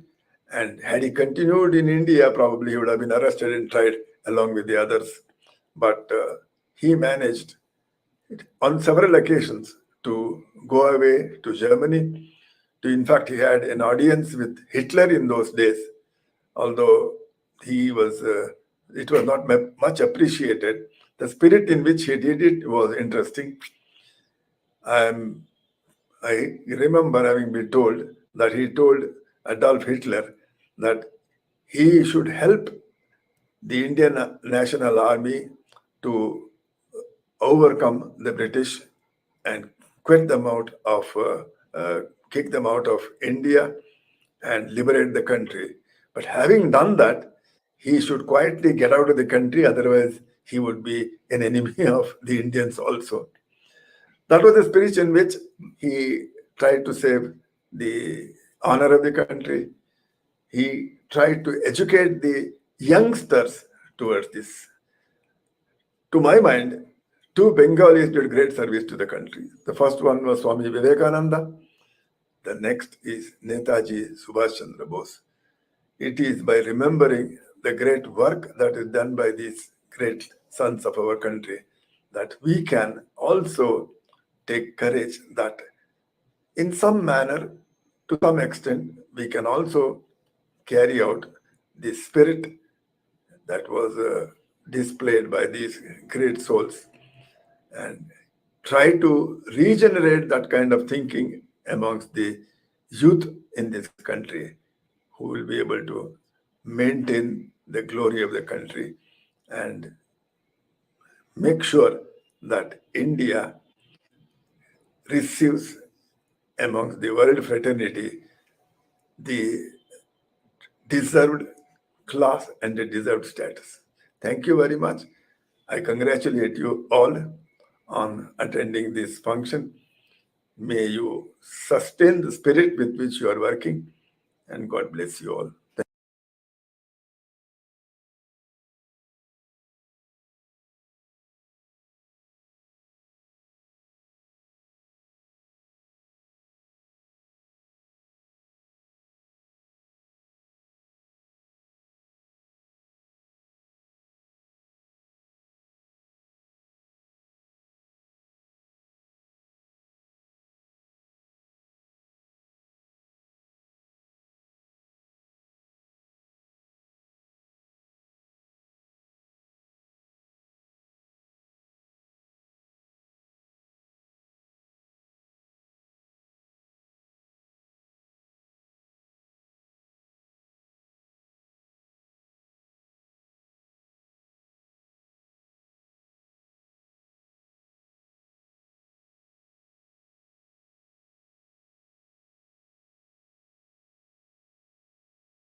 শৃঙ্খলে বাজে পরাধীনতা অরুন্ধতি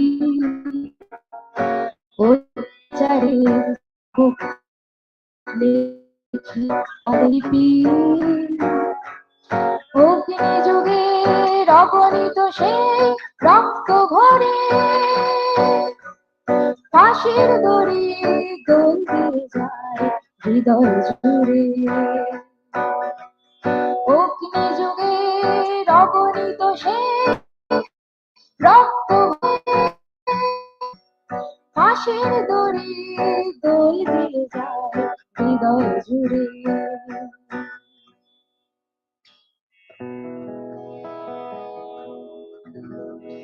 এমনি এক ছোট্ট বুকে সিক্ত মুখে ছোট্ট সুভাষ প্রভাতে উদ্ভাসিত দিনের আভাস এমনি এক স্বপ্ন বুকে দীপ্ত মুখে ছোট্ট সুভাষ প্রভাতে উদ্ভাসিত দিনের আভাস বাড়ির সামনে বৃদ্ধা নারীর দুঃখে বুকে উচ্ছের যত নিপীড়িত কালে ছোট্ট বুকে গুমড়ে দুঃখী এমনি এক স্বপ্ন বুকে দীপ্ত মুখে ছোট্ট সুভাষ প্রভাতেই উদ্ভাসিত দিনের আভাস বেনি মাধবের প্রেরণা দীক্ষা দেশপ্রেমে দীপশিখা জলে আপসী সংগ্রামে বেনি মাধবের প্রেরণা দীক্ষা দেশপ্রেমে দীপশিখা জলে আপসী সংগ্রামে নিষিদ্ধ বেলায় উথাল পাথাল ঢেউ তরঙ্গে অভিযাত্রী মুক্তি পথে নিঃসঙ্গে তুমি যেন শরৎ চন্দ্রের সব্যসাচী তোমাকে সরিয়া শৃঙ্খলার নির্মাণ কারাগারে তোমার মুক্তি বাহিনী এগোয় কদম কদম পায়ে তোমাকে সরিয়া শৃঙ্খলার নির্মাণ কারাগারে তোমার মুক্তি বাহিনী এগোয় কদম কদম পায়ে দুর্গম গিরি কান্তার মরু দুস্তর পারাবারে তোমার মুক্তি বাহিনী এগোয় কদম কদম পায়ে আজও পোড়ায় স্বাধীন দেশে তোমায় প্রয়োজন নতুন সমাজ গড়ার লক্ষ্যে বিপ্লব আবাহন সেই হবে তোমার শ্রেষ্ঠ স্মরণ করতারি আয়োজন করতারি আয়োজন করতারি আয়োজন করতারি আয়োজন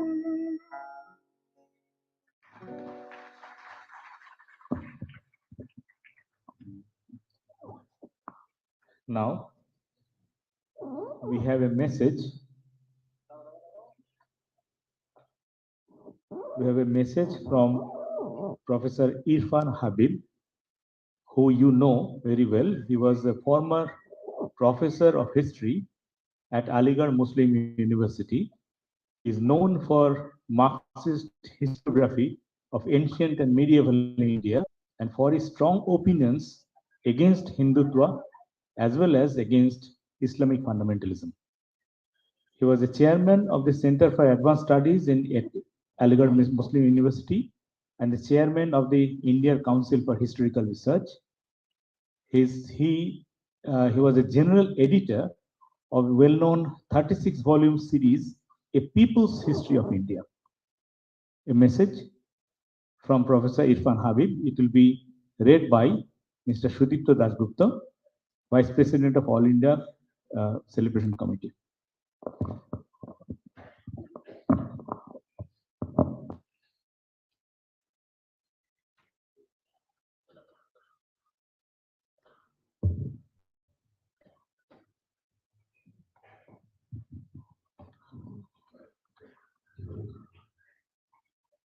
A message from Professor Irfan Habib. In memoriam, Subhash Bose and communal amity. There are so many reasons why we should celebrate the memory of Subhash Chandra Bose as a great heroic son of India. The Indian National Army that he revealed when he was able to reach Southeast Asia in the summer of 1943 provided a model of how communal amity could be prescribed and furthered. He did so by taking care that even in nomenclature and symbols, there should be no seeming preference for Hindi or Sanskrit. Thus, the Indian National Army was renamed Azad Hind Fauj. All the works derived from Urdu and the slogan Jai Hind was framed combining Sanskrit Hindi Jai with Arabic Urdu name of India Hind. The anthem he chose for the INA was a famous Urdu poet Iqbal's poem in praise of India. Sare jahan se acha Hindustan hamara. When it came to the language that was to be used, Subhash Bose chose Hindustani in the Latin script in order to bypass the Hindi-Urdu controversy, which was basically over the script, that is Nagari or Arabic, since the spoken language called Hindustani was and is essentially the same. Amidst the ranks of the high staff of INA, he had Shah Nawaz Khan as practically his second in command and had by his side Muslim Personnel Secretary. That trust was invariably loyally repaid. Subhash Bose thus, by his own careful commitment to communal amity, showed how secularism can be preserved in practice. No one is entitled to celebrate his memory who forgets or ignores this vital message that he has left behind for us. Thank you. Are you ready with that? Now we'll have the message from Admiral L. Ramdas, which could not see at that time. You can play it now. Switch off, please. He was a former Chief of Naval Staff, Indian Navy.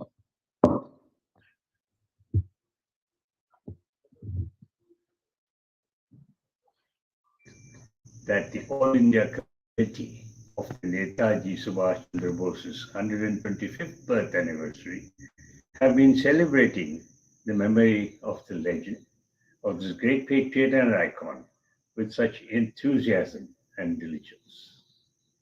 We are living in critical times when the very structure of our constitution and our republic are being challenged as never before. It is at these times that the important to recall the relentless and undaunted struggle waged by men like Netaji, who displayed such courage and resolve to free our country from colonial rule. Unfortunately, I am unable to join the concluding ceremony at the month-long celebrations to commemorate the 126th birth anniversary of the great man on January 23rd. But I'm happy to see the illustrious names among the list of speakers. Each one will no doubt recall important features of Netaji's contribution to our struggle for Azadi. I would particularly like to stress that Netaji stood for and embodied the spirit of diversity, respect for all faiths and communities, and secularism. He was unambiguous in his vision that a free India had to be one based on communal harmony and secular values. And it is important to make sure that this message is shared widely, especially to our youth across the country. As a former serviceman, it is with pride and honor that I salute the memory of Netaji Subhash Chandra Bose. Jai Hind.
Participate in this.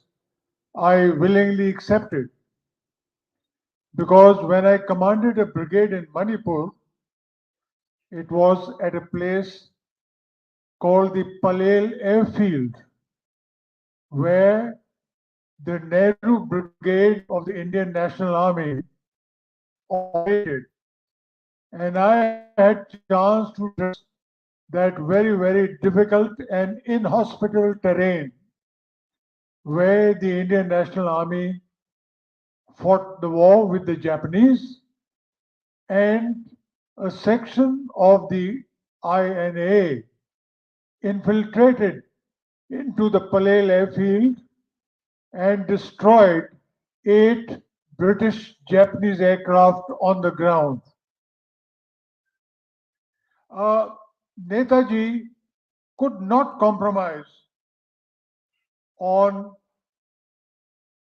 the winning of independence by any means. He did not give up the idea of independence only by peaceful satyagraha. And that is why my original reading of the Indian National Army by British authors was always very critical of their achievements, principally because Netaji was a threat to British imperialism in India. I do want to thank the organizers of Netaji Subhash Chandra Bose 125th anniversary organizing committee for giving me the honor of speaking to this gathering.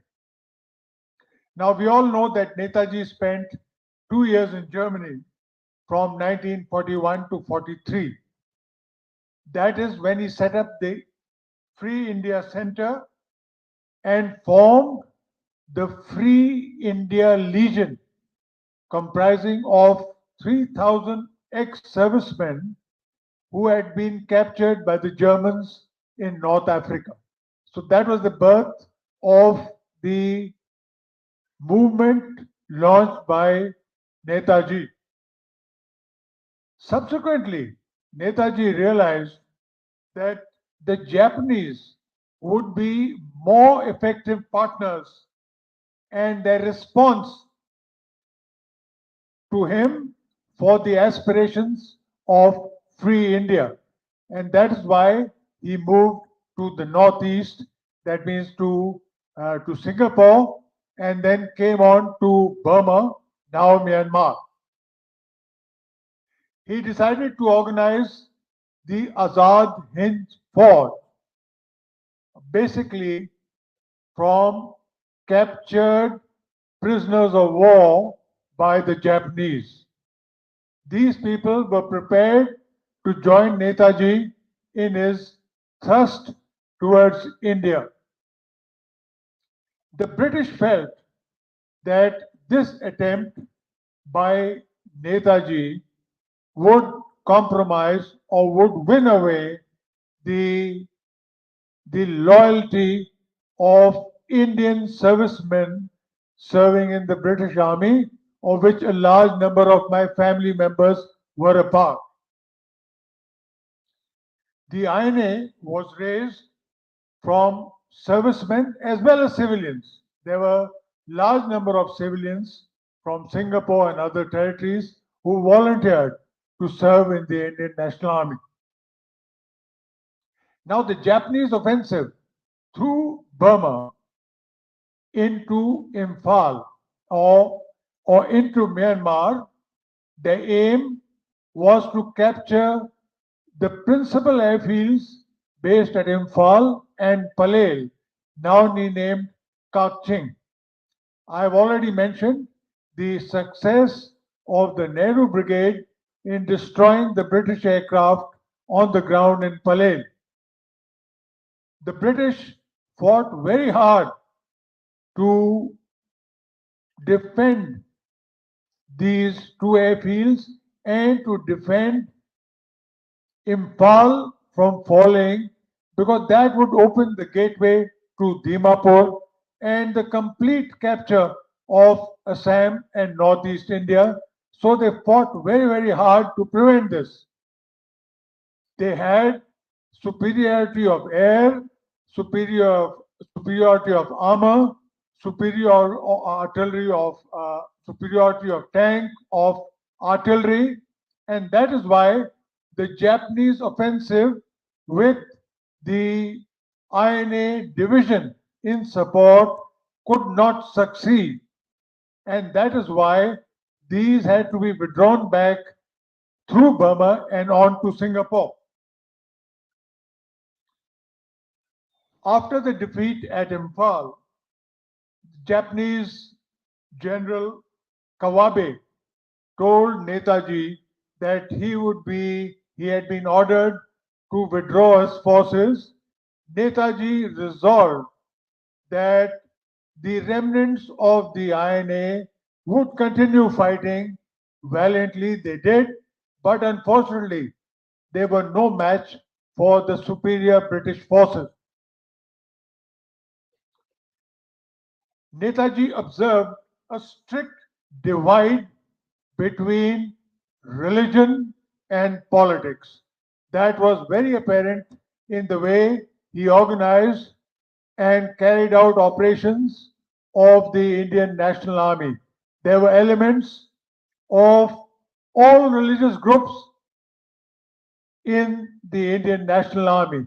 He was convinced that the INA would comprise of Hindus, Muslims, Christians, Sikhs, and Buddhists. That means the 5 fingers of the hand.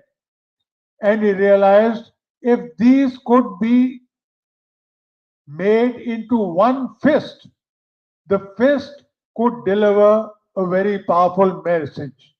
And if even one finger did not participate or was injured, the fist, the male fist, would lose its potency.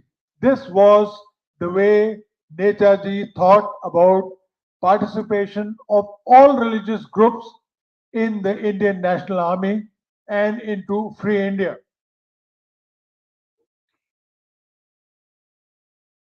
Netaji also adopted the springing tiger as the symbol worn by the INA. The springing tiger was the symbol, you know, of the tiger of Mysore, Tipu Sultan. 15,500 Indian troops of the INA participated in the operations in Burma. British intelligence, of course, had nothing complimentary to say about the Indian National Army because they felt that this was a catalyst for the Indians to rise in revolt against the British imperialism in India. Of course, after the withdrawal from Myanmar, Burma, Netaji moved to Singapore, and after its capture again by the British, attempted to move to Manchuria, where he felt that even if the Japanese were defeated, he would take the help of the Russians in fighting for India's independence. I would say that the INA or the Azad Hind Fauj played a stellar role in winning India's independence from the British. The Viceroy, Lord Wavell, in a note of 1946 wrote, I quote, "It would not be wise to try the Indian army too highly or to use the Indian army too highly in suppression its own people." Now, this was a clear message to the British that they needed to let go and grant independence to India. The operations of the INA also were a catalyst for the Indian naval mutiny and the signals mutiny later on in India. These were very, very clear signals to the British to let go of the colony. Netaji's ideology cannot be appropriated by any organization now because he stood for secularism, democracy, socialism, and freedom of politics from religion. He was above religion, caste, creed, and other small things which we hear so often about. So, ladies and gentlemen, the message of Netaji was clear. Religion has no part in politics. Fortunately, the army in which I served, religion was never a part of it.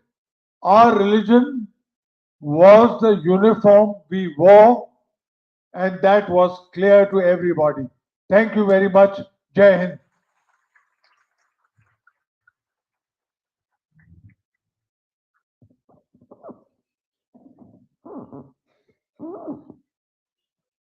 Now there will be a group song by the Shurashangi group affiliated to Progressive Cultural Association of India. Please come. A group song by Shurashangi group.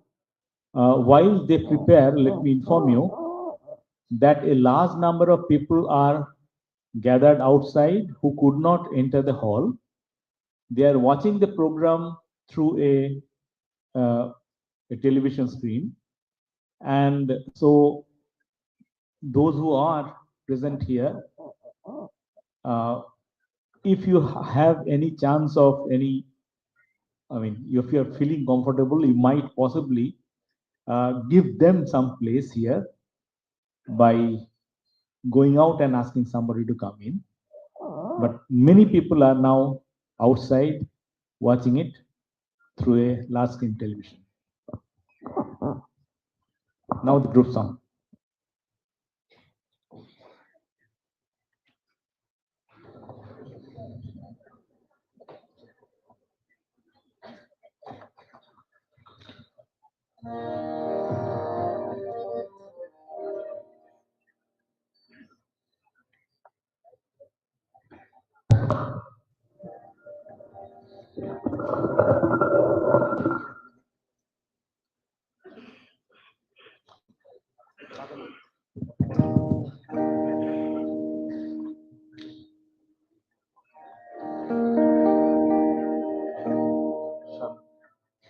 Sham.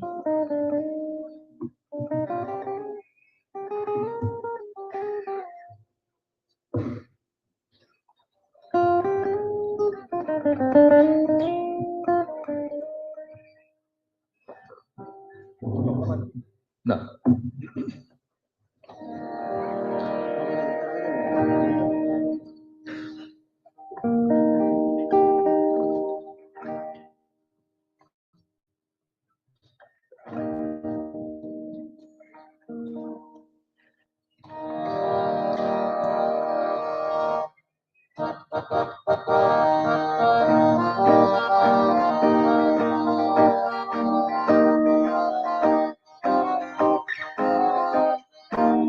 कदम कदम कदम कदम कदम कदम कदम कदम बढ़े चलो वो पैदलो बढ़े चलो हिला जहां हिला गगन उठा सहे उठा कदम बढ़े चलो वो पैदलो बढ़े चलो जिंदगी में अब मौत से है डर क्या सामने शेर हिंद नेताजी आवाज दिया हो जिंदगी में अब मौत से है डर क्या सामने शेर हिंद नेताजी आवाज दिया कदम कदम कदम कदम कदम कदम कदम कदम बढ़े चलो वो पैदलो बढ़े चलो हिला जहां हिला गगन हटा सहम उठा कदम बढ़े चलो वो पैदलो बढ़े चलो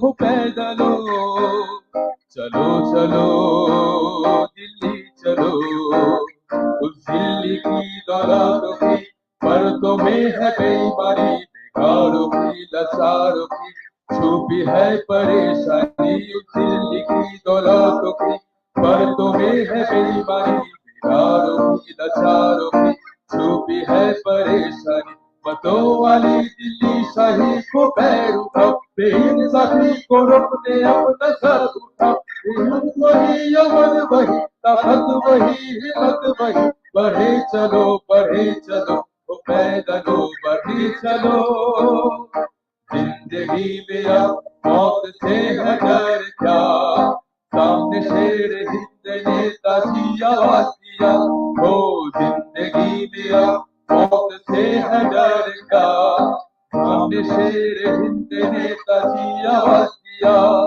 कदम कदम कदम कदम कदम कदम कदम कदम बढ़े चलो वो पैदलो बढ़े चलो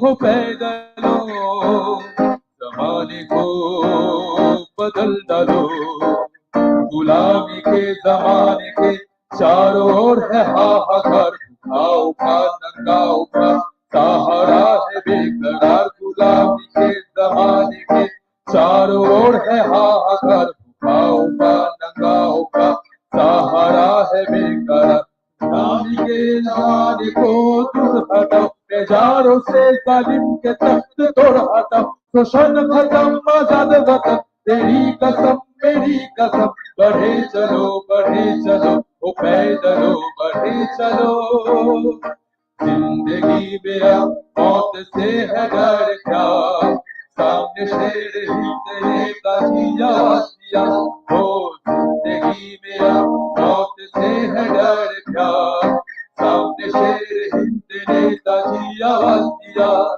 कदम कदम कदम कदम कदम कदम कदम कदम बढ़े चलो वो पैदलो बढ़े चलो हिला जहां हिला गगन हटा सहम उठा कदम बढ़े चलो वो पैदलो बढ़े चलो वो पैदलो बढ़े चलो वो पैदलो बढ़े चलो वो पैदलो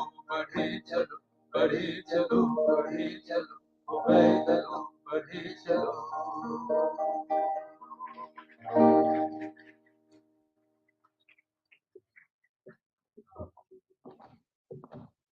Thank you.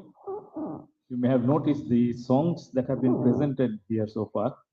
These are all new songs written on the occasion of the 125th year of observance of Netaji's birth anniversary, written by the activists of Progressive Cultural Association PDM.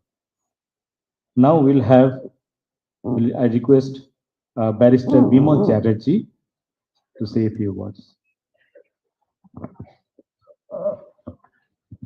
Barrister Bimal Chatterjee was a former Advocate General of West Bengal. During his chairmanship of the Bar Council, West Bengal, he played an important role in its reformation. He is also a social activist and especially interested in matters related to education. Barrister Bimal Chatterjee.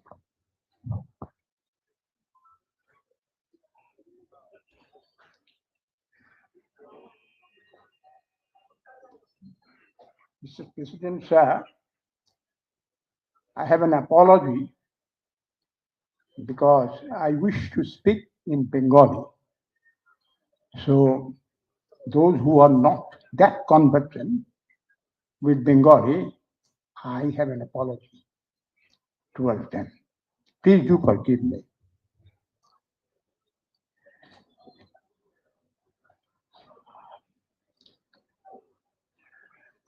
Netaji Subhash Chandra Bose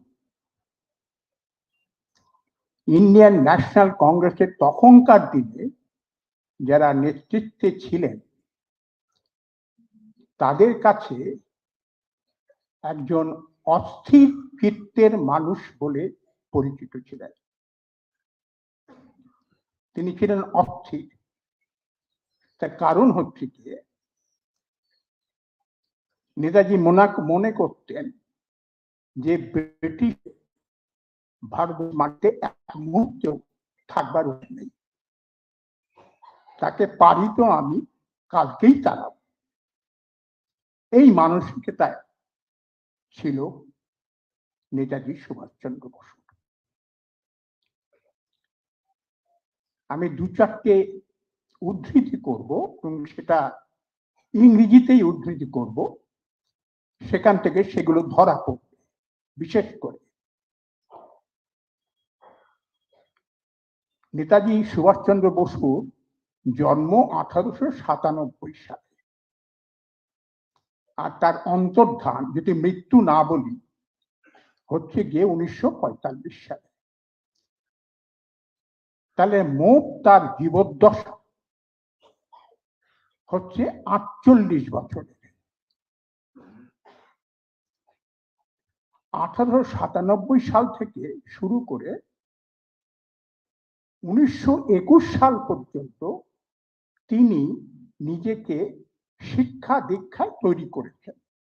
1921 সালের তিনি ICS পরীক্ষাতে উত্তীর্ণ হওয়ার পরেও সেই চাকরি না নিয়ে দেশে ফিরে আসে। তাহলে 48 বছর থেকে যদি আমি 21 বছর বাদ দিই তাহলে থাকে হচ্ছে গিয়ে কত, 24 বছর বোধ হয়, 27 বছর। 27 বছরের মধ্যে উনি 1921 থেকে 25 পর্যন্ত দেশবন্ধু চিত্তরঞ্জনের সঙ্গে ছিলেন। দেশবন্ধু চিত্তরঞ্জনকে উনি ওনার নেতা হিসেবে, দীক্ষাগুরু হিসেবে মেনে নিয়েছিলেন অবশ্য। তাহলে 4 বছর 21 থেকে 25-25-এ দেশবন্ধু চিত্তরঞ্জনের মৃত্যু হয়। তাহলে 4 বছর তিনি স্বকীয়তা দেখাবার মতো কোনো সুযোগ পাননি বা করেননি বা নেননি। 1925 সালের পর থেকে তার কর্মজীবন শুরু হয়।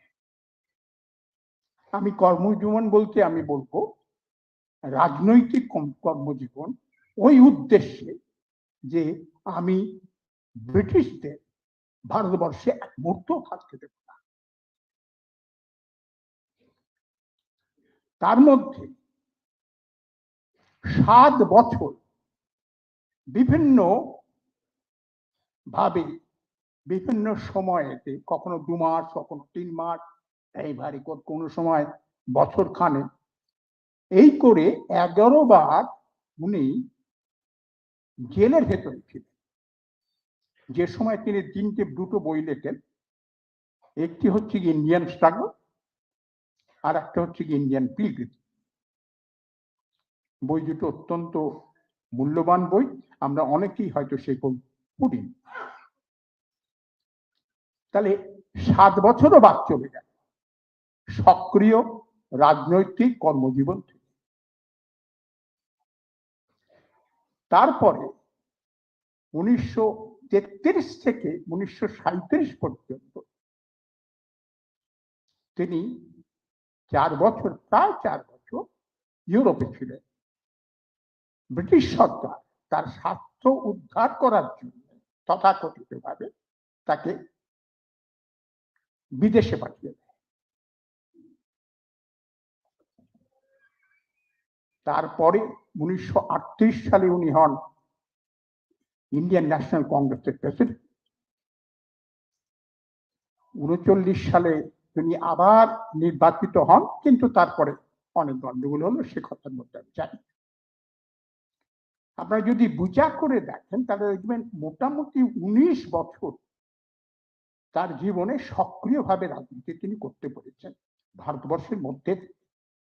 ভারতবর্ষের বাইরে 1941 থেকে 45 বাদ দিই, 1933 থেকে 1937 বাদ দিই। এই অবস্থাতে একটা মানুষ, যে মানুষ বলছে যে ব্রিটিশকে আমি এক মুহূর্ত এই পৃথিবীতে থাকতে দেব না, মানে ভারতবর্ষের মাটিতে থাকতে দেব না, তাদের কোনো অধিকার নেই, সে অস্থির হবে না? তাকে যখন অস্থির বলা হতো বা বলতো, গান্ধীজিও বলতেন, আমার মনে হয় সেটা খুব সঠিক ছিল না। আমি ব্যক্তিগতভাবে অর্থনীতির ছাত্র, বেসিক কলকাতা শহরের ভালো কলেজে পড়েছি, কলকাতা ইউনিভার্সিটিতে পড়েছি, অর্থনীতি নিয়েই পড়েছি। আমি কলেজে কখনো আমি আমাদের মাস্টারমশাইদের বলতে শুনিনি যে এই যে আমরা যে পঞ্চবার্ষিকী পরিকল্পনা করছি, এই পঞ্চবার্ষিকী পরিকল্পনা মূল কথা, প্রথম কথা স্বাধীনতা সংগ্রামের অনেক আগেই, স্বাধীনতার অনেক আগে নেতাজি বলে গেছে। আমি যথেষ্ট সুনাম যুক্ত যারা অধ্যাপক ছিলেন আমার জীবনে আমি পেয়েছি অর্থনীতিতে, তাদের কারোর মুখে আমি শুনতে পাইনি যে নেতাজি অর্থনীতির কথা বলেছে।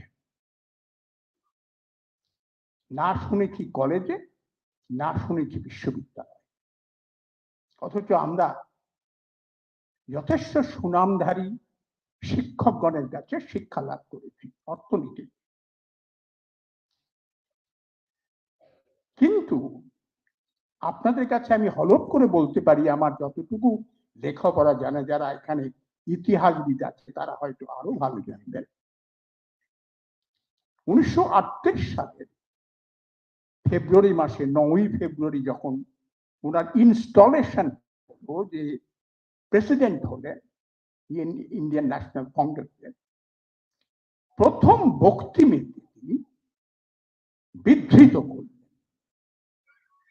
কি বিধৃত করলেন? সেটা হচ্ছে গিয়ে ভারতবর্ষকে কি করে আমি রিকনস্ট্রাক্ট, দরিদ্র ভারতবাসী,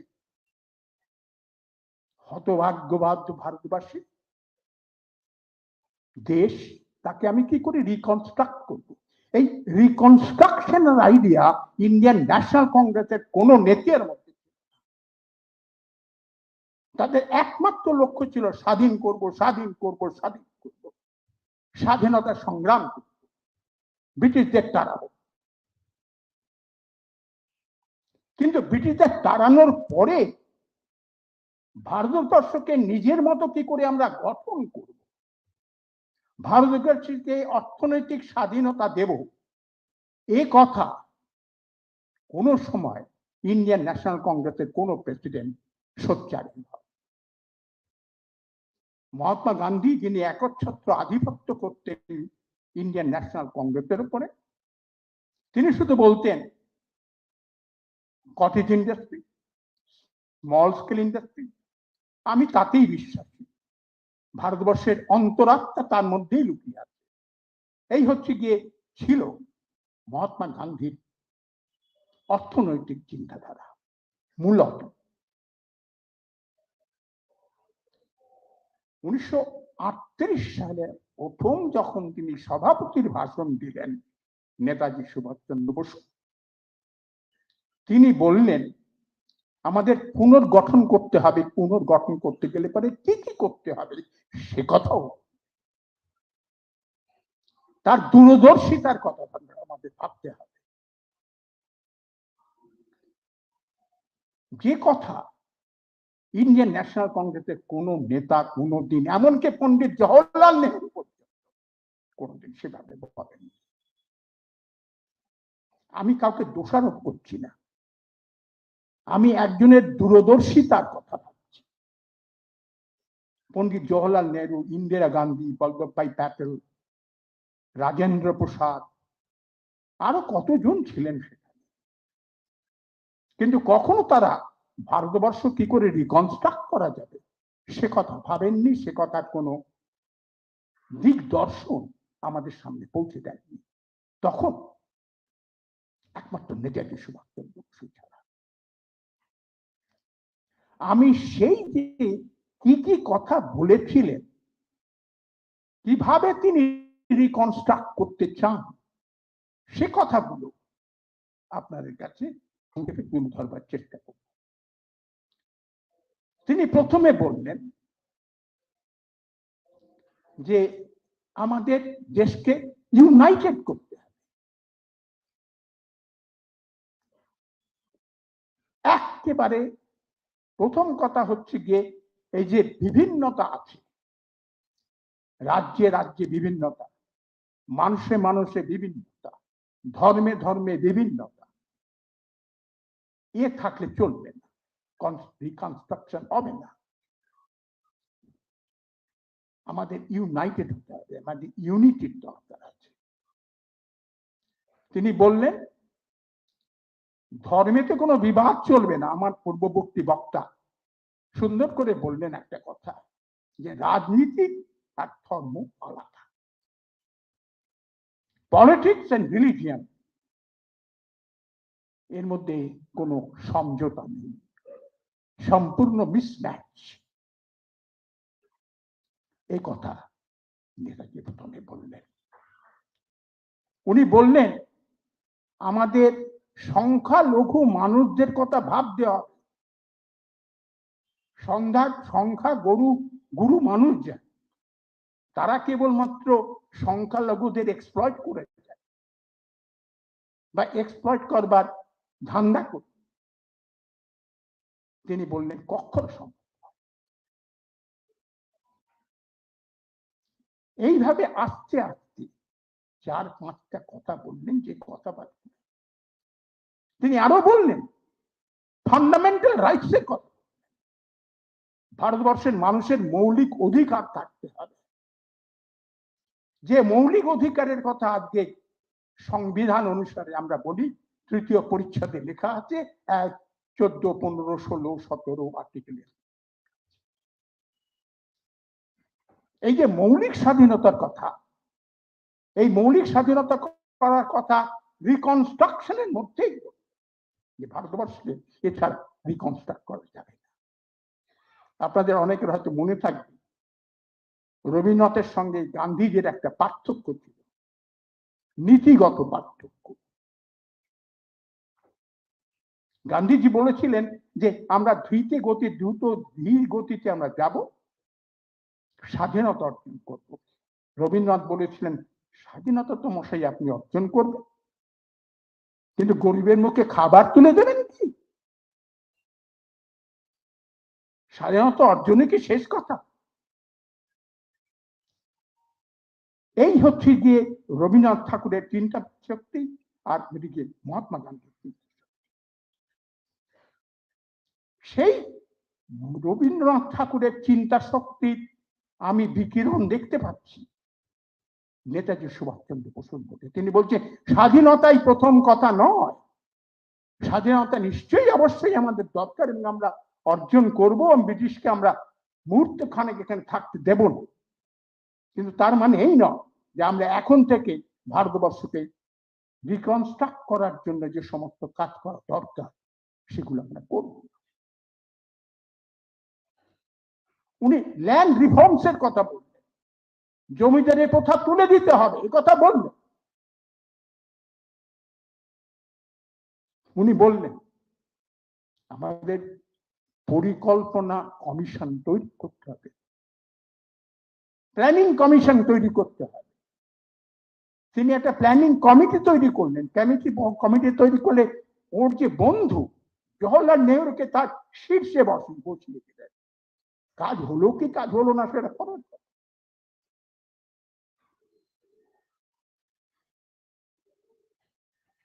তিনি বললেন সোশ্যালিজমকে আনতে হবে,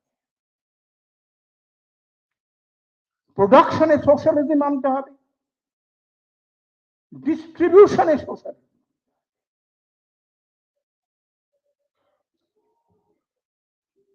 এইভাবে আস্তে আস্তে প্রতিটি, তিনি বললেন যে বিদেশি ব্যবসা শুরু করতে হবে। কোথায় কোথায় আমরা বিদেশ থেকে অর্থ নিয়ে আসতে পারি নিজের দেশকে উন্নত করার জন্য, সেটা করতে হবে। শুধু বিদেশি মুদ্রা আনবো তাই নয়, দেশের মধ্যে যে মুদ্রা আছে সেখানে যেখানে আছে সেগুলো আমরা সংগ্রহ করব।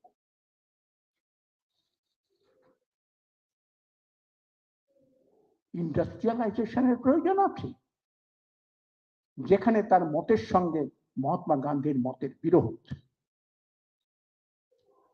মহাত্মা গান্ধী কখনো ইন্ডাস্ট্রিয়ালাইজেশনের কথা বলেননি, বলতেনও না।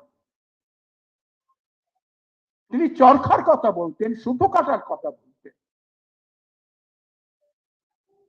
কিন্তু নেতাজি প্রথম যিনি বললেন শিল্প ছাড়া আমাদের দেশের উন্নতি হবে না, সাধারণ মানুষের মুখে অন্ন দেওয়া যাবে না, ইরাডিকেশন অফ পভার্টি বললেন। আর শিল্পকে, কৃষিকে আরো আরো আরো উন্নত করতে হবে।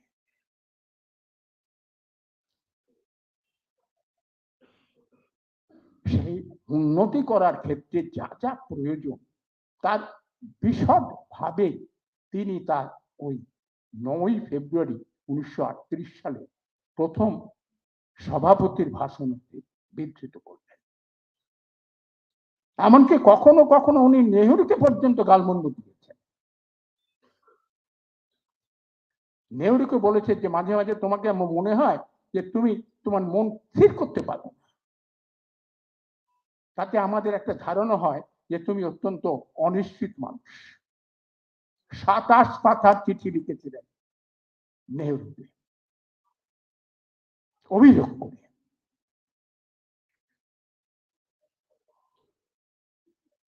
এই যে মানুষটির এই যে অর্থনৈতিক পরিকল্পনা এবং সেটা 1938 সালে, তারপরে স্বাধীনতার পরে আমরা পঞ্চবার্ষিকী পরিকল্পনা শুরু করি। আর আমাদের যারা মাস্টারমশাই, কিছু মনে করবেন না, আমি তাদের কাছে অত্যন্ত কৃতজ্ঞ, তারা অত্যন্ত ভালো মাস্টারমশাই ছিলেন, কিন্তু কোনো মাস্টারমশাইয়ের কাছে আমি এ কথা শুনতে পারিনি যে জানো ভাই, এই পঞ্চবার্ষিকী পরিকল্পনার কথা প্রথম উদ্গাতা হচ্ছেন যে আমাদের নেতাজি সুভাষচন্দ্র বোস। অম্লান দত্ত বলেননি, সত্যেন সেন বলেননি, ভবতোষ দত্ত বলেননি, ধীরেশ ভট্টাচার্য বলেননি। আমি কারোর মুখে আমি অভিযোগ করছি না, তারা ইতিহাসের ছাত্র নয় বলে হয়তো তারা বলেননি, কিন্তু যদি তারা একটু পাতা উল্টা, একটু পেছনে যেতেন, কয়েক বছর মাত্র, তাহলে ধরা পড়ে যেত যে এই পঞ্চবার্ষিকী পরিকল্পনার পেছনে কার মাথা কাজ করেছে। 1925 সালে যখন Netaji Subhashchandra Basu chief executive officer হলেন কলকাতা মিউনিসিপ্যালিটি, তিনি বিনামূল্যে দুগ্ধ বিতরণের কাজ করলেন। প্রথম দুস্থ শিশুদের বিনা পয়সায় দুধ দিতে হবে কলকাতা মিউনিসিপ্যাল কর্পোরেশন। তিনি আরো কি বললেন যে কলকাতার রাস্তাঘাট জল দিয়ে পরিষ্কার করতে হবে প্রকৃতি। তার আগ পর্যন্ত এই ধরনের চিন্তাধারা কারোর মধ্যে ছিল।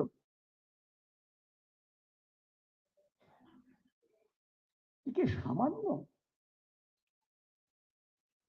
অনেকে বলে গেছেন তার বীরত্বের কথা, পরিকল্পনার কথা, কিন্তু সেই বীরত্ব ছাড়া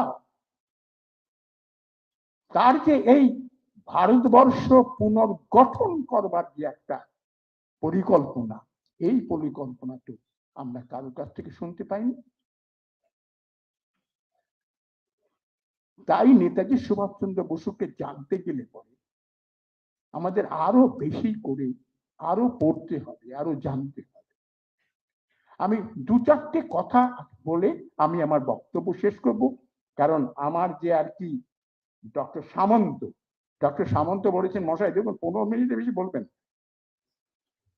আমি জানি না 15 মিনিট হয়েছে কিনা জানি না, যদি হয়ে থাকে আপনারা মাফ করবেন, কিন্তু আমি না বলা ধৃষ্টতা আমি রাখতে পারছি না, কারণ আমি এই ব্যাপারগুলো আপনাদের সামনে উপস্থাপন করবার সুযোগ পেয়েছি এই উপচে পড়া মানুষজনের কাছে। এরকম হলে আমি কোনো সময় দেখিনি যে এমন উপচে পড়া।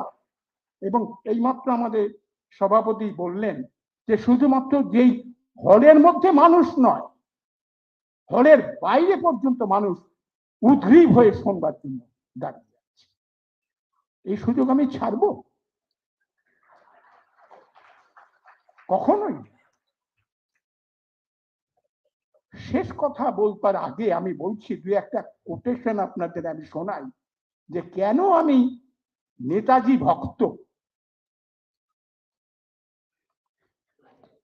1921 সালে যখন ফিরলেন, শরৎ বসুকে লিখছেন, my greatest objection to joining the services was based on the fact that I would have to sign the covenant and thereby own allegiance of a foreign bureaucracy, which I feel rightly or wrongly has no moral right to be there. চিঠিটা লিখছেন 22 April 1941 সালে মেজদাকে। মেজদা হচ্ছে গিয়ে Saratchandra Bose.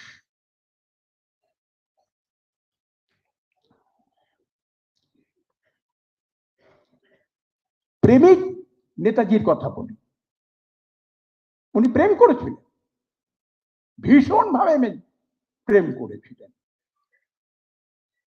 March মাসের 1936 সালের March মাসেতে অনিতাকে লিখছেন, my darling, even the iceberg sometimes melts, and so it is with me now. I can no longer restrain myself from penning these few lines to convey my deep love for you. 1.5 পাতা চিঠির থেকে আমি 4টে line দিয়েছি। আপনারা যদি উৎসাহী হন, ওনার চিঠিটা পড়ে দেখবেন যে এত প্রেম আমরা করিনি।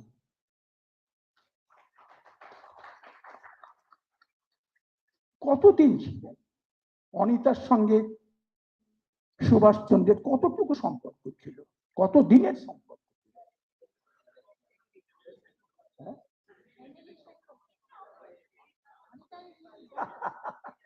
I'm sorry. Thanks for the correction. Emily. ঠিক জায়গায় ধরেছি, ভুল বলা যাবে না।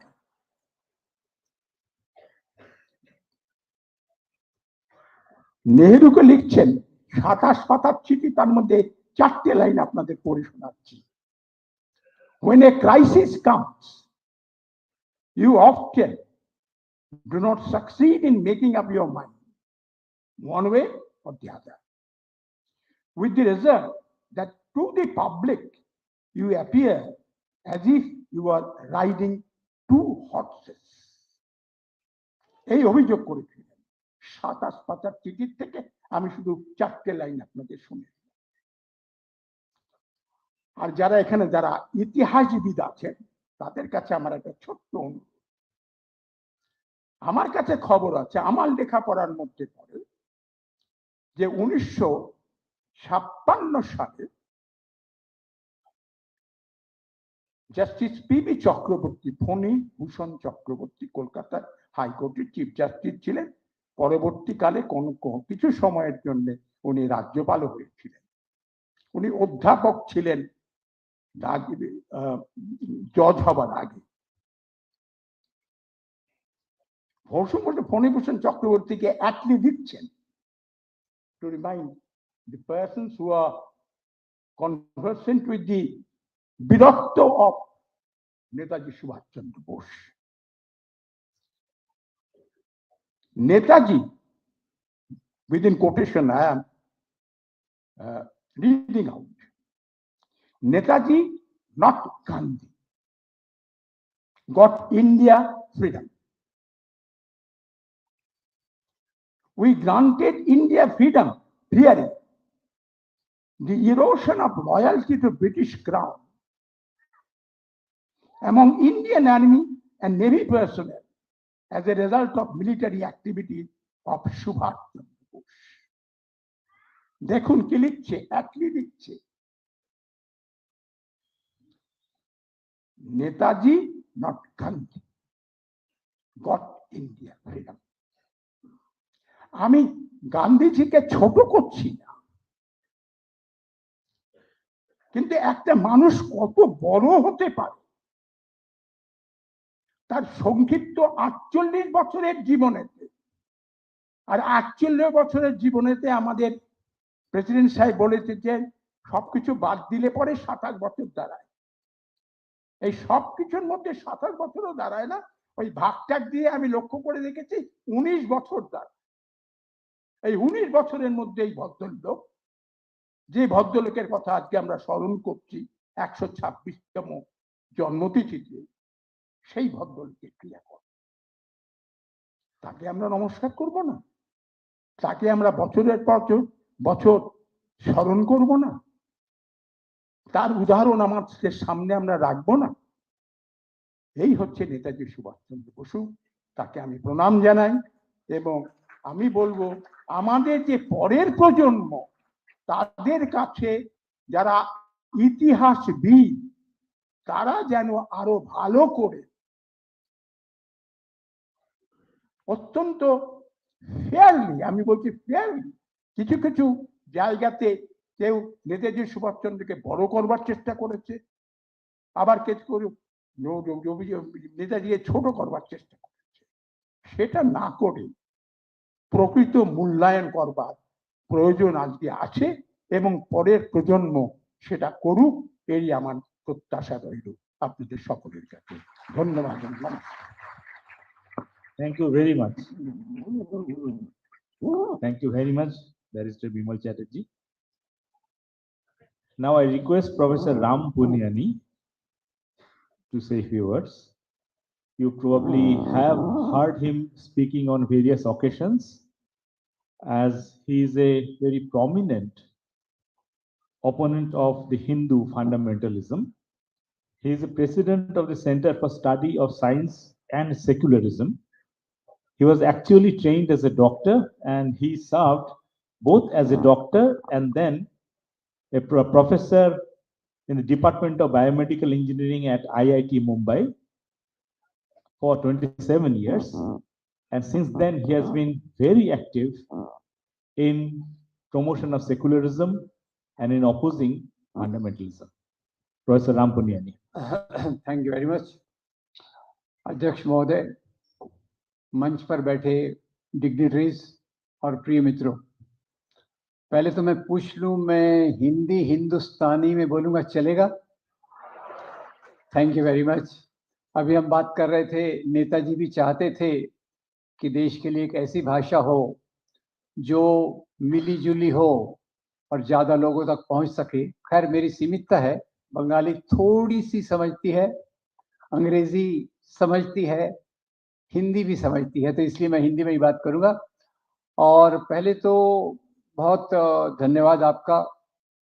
धन्यवाद दो कारणों के लिए।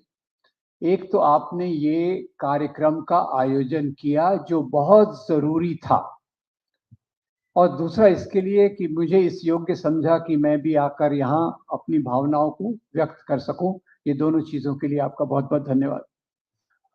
अब जब हम आज नेताजी की जयंती मना रहे हैं, मेरे ख्याल से और भी कई संगठन हैं जो ये जयंती मना रहे हैं कलकत्ता में ही।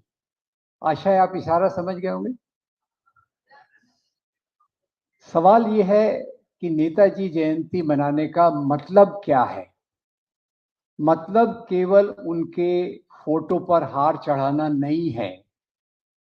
मेरी समझ है कि उनकी जयंती मनाने का मतलब है उनके मूल्यों को याद करें और आज के संदर्भ में अपने जीवन पे लाकर समाज में लागू करने की कोशिश करें। ये मेरे होता है उनकी जयंती मनाने का। कुछ आपसे सवाल करूंगा, बुरा मत मानिएगा। जैसे बताया कि मैं प्रोफेसर था, और प्रोफेसर लोगों की तो आदत ही होती है पूछते रहने का, पर ठीक ठाक पूछूंगा, कुछ बड़ा सवाल नहीं पूछूंगा। ये बताइए, आज अगर नेताजी होते तो क्या वो मंदिर के मुद्दे का समर्थन करते? नहीं करते। आज नेताजी होते तो गाय के नाम पर 100 लोगों की लिंचिंग करने का समर्थन करते? आज अगर नेताजी होते तो धर्म के इस्तेमाल को राजनीति का वो समर्थन करते? तो ये हमारा मुख्य सवाल है। नेताजी के दो मुख्य उद्देश्य मुझे समझे हैं। एक, गरीब और अमीर के बीच की जो खाई बढ़ती जा रही है, ऑक्सफैम रिपोर्ट याद कीजिए, अमीर अमीर होते जा रहे हैं, गरीब गरीब होते जा रहे हैं। देश के 1% लोगों के पास 40% से ऊपर संपत्ति है, और देश के 50% लोग, उनके पास 4-5% संपत्ति है। सवेरे हमारे दोस्त ने कितनी प्यारी कहानी बताई जो आपने एग्जीबिशन में रखी है। नेताजी का 3 मंजिला मकान था। सड़क पे एक बूढ़ी औरत, गरीब औरत, डिप्राइव्ड औरत रहती थी, तो नेताजी को अपराध का बोध होता था। आज वो अपराध का बोध कहाँ है? समाज इस दिशा में जा रहा है, लोग उसको हाँ हाँ करते हुए चल रहे हैं। और ये एक चीज है। एक बात, समाजवाद के तो खैर बहुत परिभाषा है। बंगाल में आके समाजवाद के बारे में कहना डर लगता है, क्योंकि इसके ऊपर बहुत स्कॉलर्स होंगे, बहुत स्कॉलरली डिस्कोर्सेस होंगे। मैं समाजवाद से केवल एक समझता हूँ, समाज के बीच में आर्थिक विषमता कम हो, कोई भी गरीब भूखे पेट न सोए, कोई भी व्यक्ति ऐसा ना हो जिसके शरीर पे कपड़ा ना हो। मेरी समाजवाद की छोटी सी समझ, उसको बड़ा भी मैं कर सकता हूँ। तो नेताजी से क्या सीखे हम, ये बड़ी इंपॉर्टेंट बात है। उनकी बायोग्राफी की बहुत महत्वपूर्ण बातें यहाँ आ चुकी हैं, उनको दोहराने में कोई मतलब नहीं है। पहली बात मैं उनसे सीखता हूं, एक आईएससी में टॉपर, आईएससी जो बिल्कुल एकदम रुतबे वाली नौकरी थी, जो चाहे कर सके। पुराने जमाने में राजा होते थे, अंग्रेजों के जमाने में आईएससी होता था, इतना उनका पावर था, आईसीएस। उस नौकरी को छोड़कर वो आंदोलन में जुड़ रहे, देश की आजादी के आंदोलन में जुड़ रहे। ये पहली बात मैं सीखता हूं कि खुद का जीवन आप जियो, पर समाज के लिए सोचो, देश के लिए सोचो। ये नेताजी का पहला संदेश है। अब इसी के साथ साथ, समाजवाद के साथ साथ उन्होंने आगे जिस प्रकार से किया, आज बहुत प्रोपेगेंडा हो रहा है। मैं बहुत दिनों तक वो मध्यकालीन इतिहास पढ़ता रहा, क्योंकि आज एक कम्युनिटी को बदनाम करना है तो मुसलमान राजाओं को बदनाम करो, समझ गए ना? मुसलमान राजाओं ने अपराध किया था तो आज के मुसलमानों से बदला लो, ये एक पैटर्न है। अब एक नया चालू हो रहा है, नया चालू ये हो रहा है कि आजादी के आंदोलन में राष्ट्रीय आंदोलन का कोई योगदान नहीं था, योगदान था तो भगत सिंह का था, सुभाष चंद्र बोस का था, वगैरह वगैरह, सावरकर का था, सबसे ज्यादा तो सावरकर का था। अब खैर सबका योगदान था, सावरकर का थोड़ा था, बाद में उलट गया, उस पर मैं नहीं जाता, वो लंबा टॉपिक है। पर खैर याद रखिए, सुभाष चंद्र बोस जिस राष्ट्रीय आंदोलन में आए, शुरू से उनके गांधी का प्रभाव भी था और गांधी से विरोध भी था। गलत बात कहने की कोई जरूरत नहीं है। गांधी से विरोध था तो उसका क्या मतलब है? गांधी से विरोध था उसका मतलब ये है, तेजी से चलो। आप डोमिनियन स्टेटस की बात कर रहे हो बापू, हमको पूरी आजादी चाहिए, ये सुभाष चंद्र बोस ने बोला, जवाहरलाल नेहरू ने बोला। ऐसे मतभेद रहने में कोई समस्या नहीं है, ऐसे ही मतभेद चाहिए। मतभेद ये नहीं चाहिए कि हम फैक्ट्रियां बनाएं या मंदिर बनाएं। ये आया था बाद में आया था। आजादी के आंदोलन के बाद में सबसे पहले बड़ा सवाल यही खड़ा हुआ कि देश में वो पुराने विदेशी आए, उन्होंने हमारे मंदिरों को तोड़ा, अब सरकार ने मंदिर बनाना चाहिए। अब जवाहरलाल नेहरू जो सुभाष चंद्र बोस जिनको अपना बड़ा भाई मानते थे, याद रखिए, सुभाष चंद्र बोस जवाहरलाल नेहरू को अपना बड़ा भाई मानते थे, विचारों के तौर पे बहुत सारी तरीकों से। उन्होंने कहा ये मंदिर, सोमनाथ का मंदिर बनाना सरकार का काम नहीं है। और वही जवाहरलाल नेहरू 1954 में भाखड़ा नंगल बांध का उद्घाटन करते समय कहते हैं, ये जो बांध है इरिगेशन, उसके आगे मैं जोड़ते जाऊं, यूनिवर्सिटी, साइंटिफिक एंटरप्राइजेस, एजुकेशन, ये हमारे आधुनिक भारत के पूजा के स्थान हैं। और ये बात मुझे फिर से याद आती है, 1938 में सुभाष चंद्र बोस कांग्रेस के अध्यक्ष बने और कांग्रेस का अध्यक्ष बनने के बाद उन्होंने दो बड़ी बातें की जो मेरे यहाँ दिल पर लिखी हुई है। पहली बात उन्होंने कही, जो भी धर्म के नाम के राजनीति करने वाले हैं, हिंदू धर्म के नाम पे, इस्लाम के नाम पे, उनको कांग्रेस में कोई जगह नहीं दी जाएगी। पहली बात उन्होंने ये बात कही। और उसी के साथ उन्होंने एक कमेटी बनाई, प्लानिंग कमीशन या जो भी नाम था, देश की प्लानिंग के लिए, ताकि समता को लाया जा सके। और वहीं वो जवाहरलाल नेहरू को पत्र लिखते हैं, जवाहरलाल नेहरू से मेरे अमेरिका में थे, उनको पत्र लिखते हैं कि माय डियर जवाहर, जो भी उनको कहते थे, आप कब आ रहे हो, क्योंकि प्लानिंग कमेटी जो है इसकी अध्यक्षता आपको ही करनी है, क्योंकि आर्थिक तौर पे आपकी और मेरी सोच एक ही पेज पे है, एक समान है। आज ये बात मैं इसी कर रहा हूँ कि यहाँ से कुछ किलोमीटर दूर जो दूसरी मीटिंग चल रही होगी, उसमें इसी व्यक्ति के ऊपर खिलाफ बात की जा रही होगी, इसलिए मैं किसी की गुणगान नहीं करना चाहता, मैं मूल्यों पे जाना चाहता हूँ। I am more for values. और वो वैल्यूज में ये है कि उन्होंने ये जो चीजें की, और उसी के साथ साथ बहुत अच्छे से बताया, आजाद हिंद फौज बनाई, उसमें तीन बड़े उनके नेता थे, तीन बड़े उनके जो सेनापति थे, एक का नाम था ढिल्लो, दूसरे सहगल और तीसरे शाहनवाज। ख्याल कीजिए, ढिल्लो सरदार है, सहगल हिंदू है और शाहनवाज मुसलमान है। इस प्रकार की एकता की बात उस समय नेताजी ही कर सकते थे। और उससे भी ऊपर जाकर देखिए, उन्होंने शायद, मैं तो ज्यादा मिलिट्री हिस्ट्री जानता नहीं हूँ, जनरल साहब बैठे हैं, मैं कुछ गलत भी बोल दूं तो माफ कर दीजिएगा, शायद एक आर्मी में औरतों की रेजिमेंट हो, औरतें केवल नर्सिंग ही न करें, कॉम्बैट में भी आ सके, औरतें भी बराबरी का दर्जा लें, ये बात भी उनके दिल में कितनी गहरी होगी, इसको आप सोच लीजिए। और ये मैं इसलिए कह रहा हूं कि आज जो राजनीति अपना सिर उठा रही है, जो राजनीति अपना सिर उठा रही है, वो स्त्रियों पर भी एक प्रकार से नियंत्रण का काम कर रही है। ज्यादा विस्तार में मैं नहीं जाना चाहता, पर आपने सुना होगा वो कुछ नौजवानों को, मुसलमान नौजवानों को मारा पीटा जाता है लव जिहाद के नाम पे। लव जिहाद में कहां से ले आए आप?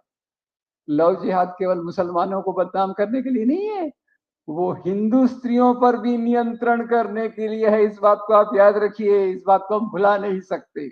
एनीवे, तो ये सुभाष चंद्र बोस को आज हम मना रहे हैं। मेरा निवेदन ये है, उनसे हम कुछ सीख के जाएं। आज की परिस्थिति में कौन से राजनीतिक प्रवाह हैं जो नेताजी के विचारों पर सही खरे उतर सकते हैं।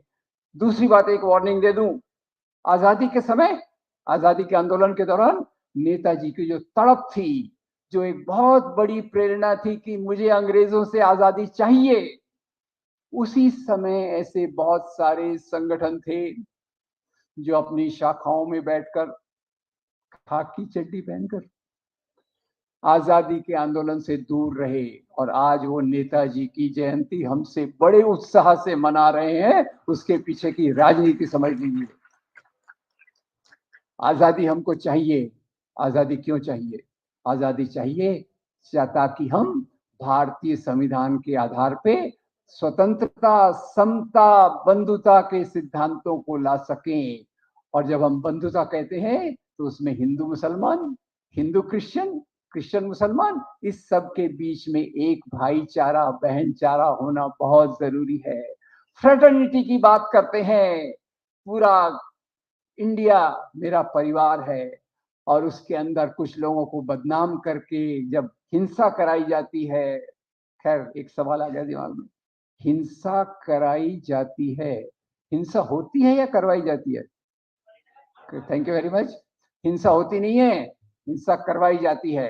कुछ लोगों को पता है हिंसा करवा कर उनकी सत्ता मजबूत होगी, वही हिंसा करवाते हैं। इशारे बाकी आप समझ लीजिए। आपके राज्य में बंगाल, जो इतना प्रगतिशील राज्य होना चाहिए था, लोग कहते थे जो आज बंगाल सोचता है कल पूरा भारत सोचेगा। उस राज्य में भी ऐसी राजनीतिक प्रवृत्ति आ गई जो गोल्डन पास्ट की बात करती है, मनुस्मृति के मूल्यों की बात करती है, और उसी राज्य में ऐसे लोग भी ज्यादा सक्रिय हुए जिन्होंने सुनहरा भविष्य बनाने की बात की। और सुनहरे भविष्य के बनाने की बात करने वालों में जहां हम सुभाष चंद्र बोस को याद रखते हैं, उसी जगह पे गुरु रविन्द्रनाथ टैगोर को भी याद रखना चाहिए, जिन्होंने कहा था राष्ट्रवाद अगर संकीर्ण हो गया, if nationalism becomes sectarian and narrow, that will be the most dangerous thing. और हम उसी खतरे से जूझ रहे हैं। और मैं अपने दोस्तों को कहना चाहूंगा, हम सब की जिम्मेदारी है, और खास तौर से जो नेताजी को मानते हैं, जो नेताजी के रास्ते पे चलना चाहते हैं, उनकी ये जिम्मेदारी है कि धर्म के नाम की राजनीति जो आज पूरे देश में बहुत डोमिनेट कर रही है, उसका मुकाबला जमीन से लेकर तो ऊपर तक होना जरूरी है। इसलिए सीखने की बात तीन है। एक, सामाजिक धरातल पर आज जो नफरत फैल गई है, नफरत ये किसी देश की प्रगति को आगे नहीं ले जा सकती। याद रखिए, श्रीलंका, आपको याद है, आजकल मैं श्रीलंका, पाकिस्तान, भारत का उदाहरण देता हूं। श्रीलंका, बुद्ध धर्म सिंहला के नाम पे हिंदुओं, तमिलों के खिलाफ नफरत फैलाई गई। और आपको पता है आज श्रीलंका का क्या हाल है। आर्थिक व्यवस्था टूट मूट गई है, लोग भूख से तड़प रहे हैं, विद्रोह कर रहे हैं। श्रीलंका, धर्म जहां भी राजनीति में आता है, वो देश तरक्की नहीं कर सकता। और यही बात मैं पिछले 8 साल से देख रहा हूँ। पिछले 8 साल से देख रहा हूँ, जीडीपी गिर रही है, एक्सपोर्ट्स गिर रहे हैं, अनएम्प्लॉयमेंट बढ़ रहा है, किसानों की आत्महत्याएं बढ़ रही हैं। मेरा एक उसमें समझ यही है कि जब धर्म को दिल से हटाकर दिमाग में लाया जाता है, उसके आधार पर जब राजनीति होती है, समाज की प्रगति नहीं हो सकती। और उसमें याद रखिए सुभाष चंद्र बोस जो एक महान हिंदू थे, याद रखिए, he was a great Hindu, but he never thought of politics in the name of Hinduism. तो आज उनकी 125वीं इस एनिवर्सरी पे हम कुछ संदेश लेके जाएंगे कि हमें ये समाज उस रास्ते पर लाना है जिसका सपना सुभाष चंद्र बोस ने देखा था। नंबर 1, समाज में नफरत फैलाई गई है धर्म के नाम पे, उसका विरोध करना है, उसके खिलाफ एक आंदोलन खड़ा करना है और वो परंपरा को लाना है जहां हिंदू, मुसलमान, सिख, ईसाई कंधे से कंधा मिलाकर समाज की प्रगति में योगदान दें।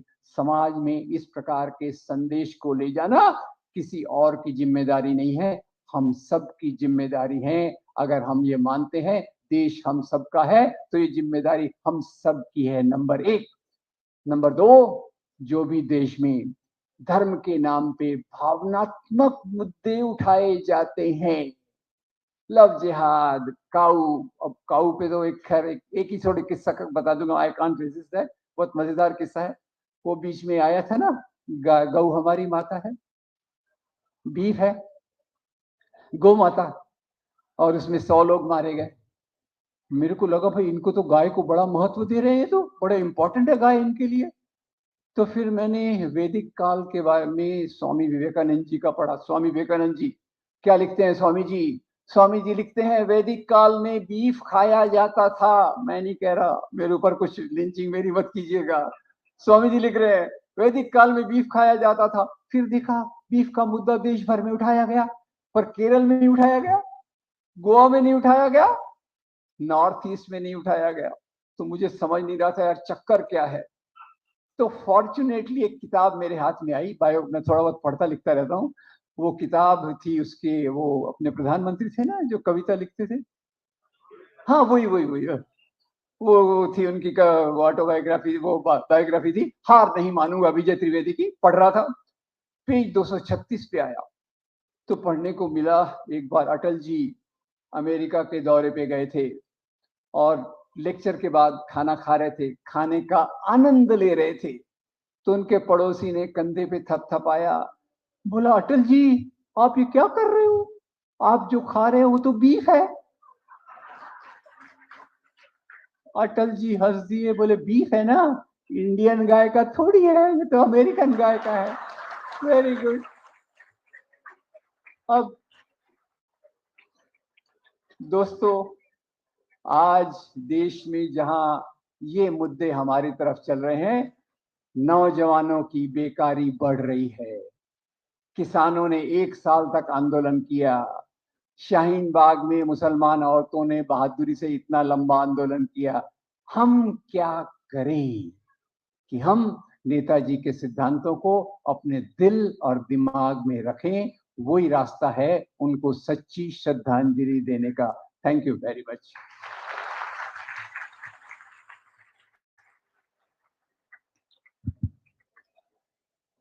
Thank you, Professor Puniyani. Now, a message from Professor Aditya Mukherjee will be read out. Professor Mukherjee is an eminent historian from Jawaharlal Nehru University, works on modern Indian history. His message will be read out by Mr. Prashant Kumar.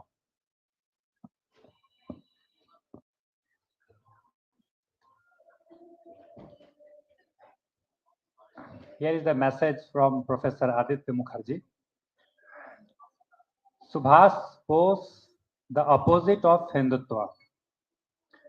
The Hindu communal forces are, on the one hand, trying to illegitimately appropriate Netaji Subhash Bose's legacy and his huge popularity among the Indian people, comparable to that of Gandhiji, Jawaharlal Nehru and Bhagat Singh.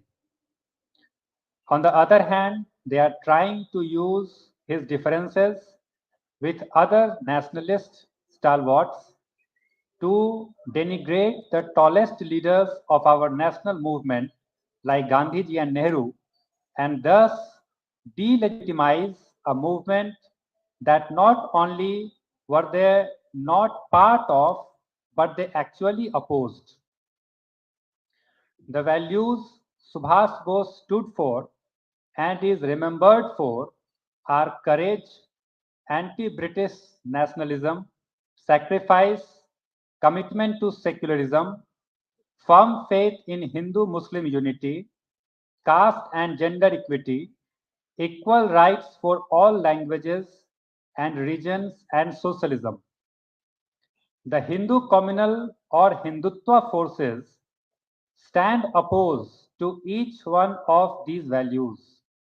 Their icon, Savarkar, was offering support to the British, trying to mobilize people to join the British Army when Subhash Bose was creating the INA to fight the British. The Hindu Mahasabha actually formed governments in cooperation with the Muslim League. Subhash Bose stood opposed to Jinnah and Muslim League as well as Savarkar and Hindu Mahasabha, who all stood against the Indian national movement and were collaborating with the British. He did not see Muslims as foreigners and did not talk of 1,000 years of foreign rule as the current RSS BJP leaders repeat ad nauseam. Instead, in the lectures given to INA platoon lead soldiers, it was said, once the Mughal rule was established, quote unquote, the Hindus and Muslims lived as brothers, quote unquote. A spring tiger depicting Tipu Sultan's resistance against the British was used as icons on uniforms and flags, while the Hindu communalists do mass mobilization attacking Tipu Sultan. Jawaharlal Nehru and Mahatma Gandhi, who were sought to be pitted against Bose, had great respect for Bose. Jawaharlal Nehru, on the first birth anniversary after Subhash Bose's death, said, Netaji Subhash has set an example of courage and passionate devotion to the cause of Indian freedom, which will live long in India's history. Equally important is the way in which he has demonstrated how to weld the different communities in a common unity.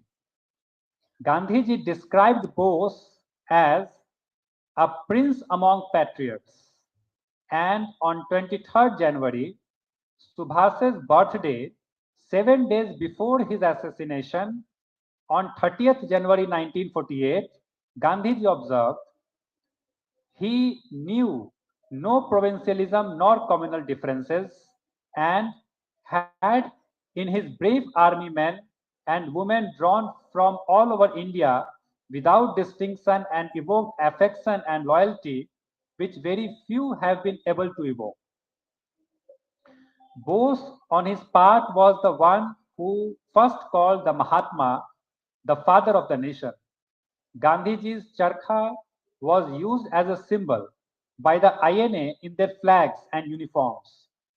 He named the brigades of the INA after Gandhi, Nehru, Maulana Azad, and Rani Jhansi. He told the INA soldiers that when they entered Indian territory, not he, but Gandhiji would be their commander-in-chief. Subhash Bose was an inspiration not only in India, but to all oppressed people struggling in other parts of the world. As Nelson Mandela reminded us on his first visit to India after his release from prison in 1990, your heroes of those days became our heroes. Netaji Subhash Chandra Bose was amongst the great persons of the world whom we black students regarded as being as much our leader as yours. Indeed, Netaji united all militant youth of all the colonially oppressed world. We followed with pride his great contributions as we did that of the Mahatma and Pandit Nehru. Such a man with such wide appeal cannot be appropriated by narrow sectarian communal forces who spread hate. The best tribute we can pay Netaji on his birthday is to firmly resolve to courageously fight the divisive, hateful, anti-national forces which are threatening the very existence of our country as it was imagined by Subhash Bose and other freedom fighters. Professor Aditya Mukherjee.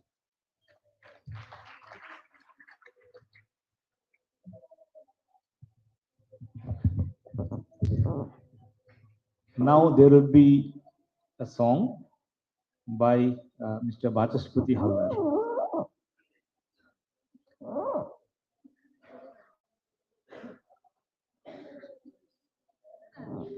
In the meantime, let me announce that some books by Professor Ram Puniyani are available in the bookstore outside. So if anybody wants to collect them, they can.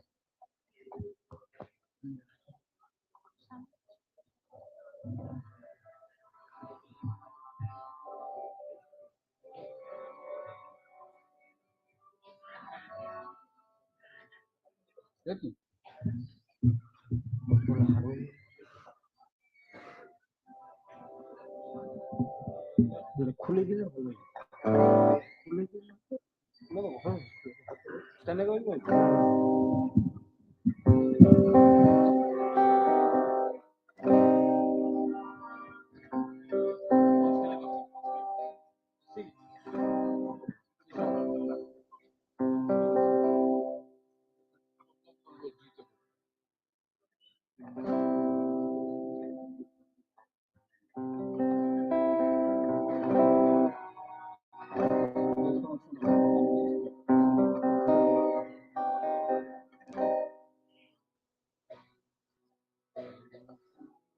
দশ হাজার প্রাণ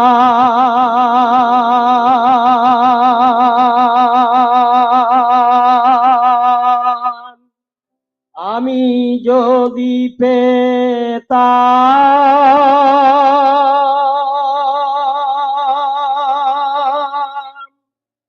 আমি যদি পেতাম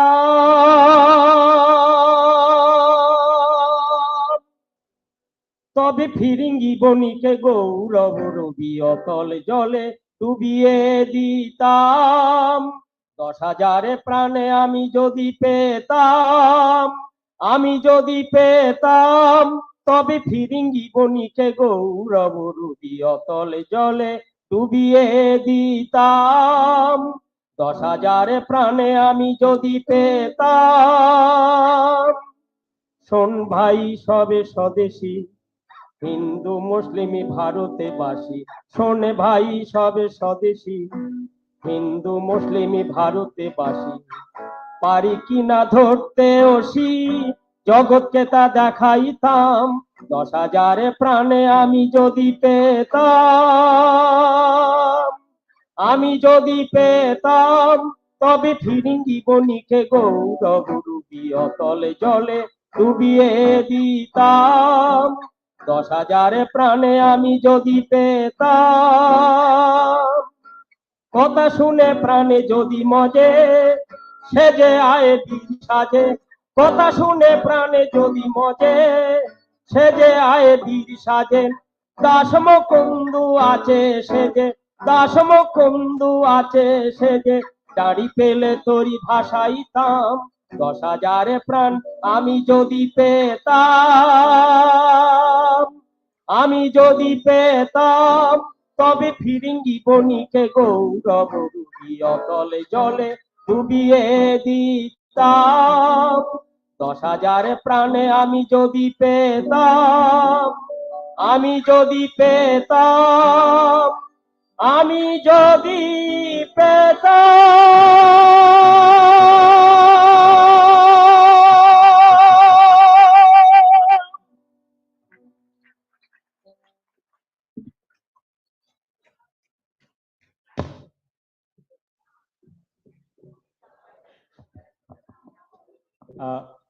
Now I request Professor Dhruvajyoti Mukherjee.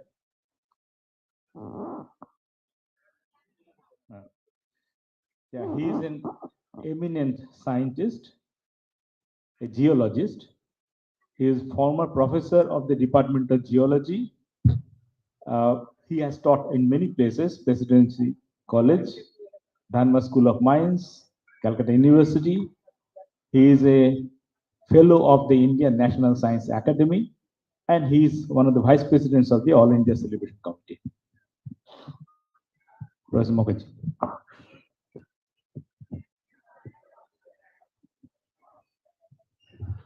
Honorable President, distinguished dignitaries on the dais, and friends. First of all, I must thank the committee for giving me this opportunity to pay my respect to the greatest uncompromising revolutionary fighter in our freedom struggle and a great leader of the people. Netaji Subhash Chandra Bose, his life and activities covered so many different aspects that it is difficult to cover everything in the span of a short talk. So I'll just mention a few aspects which have inspired me most. When I think about Netaji Subhash Chandra, what inspires me most is his strong and unwavering commitment to his ideology. He said, one who does not love a noble ideology can never become a man. One must have love for that ideology and accept it as the goal of his life. Quite early in his life, he decided to devote himself to struggle to free India from the British rule. As he plunged into the freedom struggle, he became convinced that freedom cannot be obtained through compromises and conciliations. An uncompromising battle must be waged.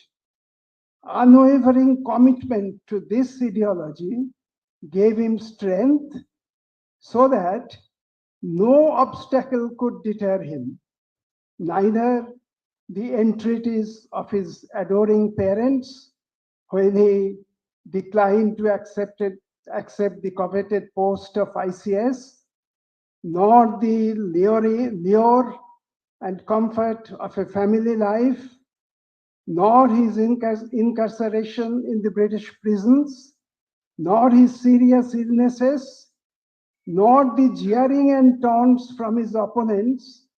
Nothing could deter him from the path he wanted to follow. And whenever he met some obstacles, he always found some way to get around the obstacles and move in a different direction. And every stage of his life, you will find that he faced many obstacles, but he always could go around the obstacles and chart a new path. To the students and youth, he exhorted, a person may be harmed or endangered or insulted or persecuted or imprisoned for his effort to eradicate oppression, but through that sacrifice and shame, he is placed on a glorious pedestal of manliness. Netaji's entire life is a glowing testimony to practice what he preached. That is why the students and youth in thousands answered to his call and plunged into the battle for liberation of the motherland. Netaji taught us to fight fearlessly against injustice and oppression. He said, forget not that the greatest curse for a man is to remain slave. Forget not that The grossest crime is to compromise with injustice and wrong, to allow tyranny to be perpetrated without opposition is to insult your own manhood as well as that of the person tyrannized. Across the span of more than 100 years, Netaji's words still touch a chord in our heart. Netaji lived in a different period.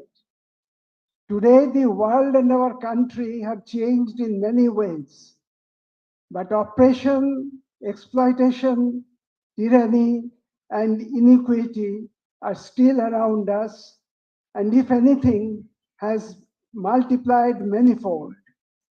Remembering Netaji on his birthday will have significance only if his exhortation spur us to devote ourselves to the courage struggle to rid our society of these scourges which are plaguing the present society. Subhash Chandra became Netaji through a process of life struggle, a process of uncompromising fight. He himself described a note, the role of struggle in a speech to his students. Perhaps you believe that the great men are born great. They need not make any effort or struggle for being great. But this conception is totally wrong. If you critically examine the lives of all the great men hitherto born in the world, you will find that there are infinite perseverance, untiring endeavor, deep contemplation, and ceaseless toil in the lives of all of them. And these are the things we find in Netaji's life. He did all these, that's why he became so great. He appealed to the students to be freedom intoxicated missionaries who will not be discouraged by failure or deterred by difficulty of any kind, as he was not deterred by any difficulty whatsoever. And they will vow to work and strive in the service of the great cause till the last day of their lives.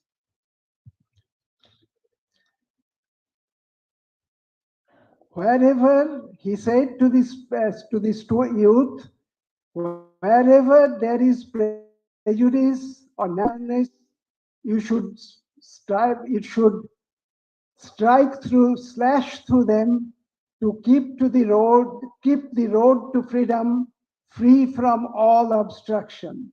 And he urged the youth to unleash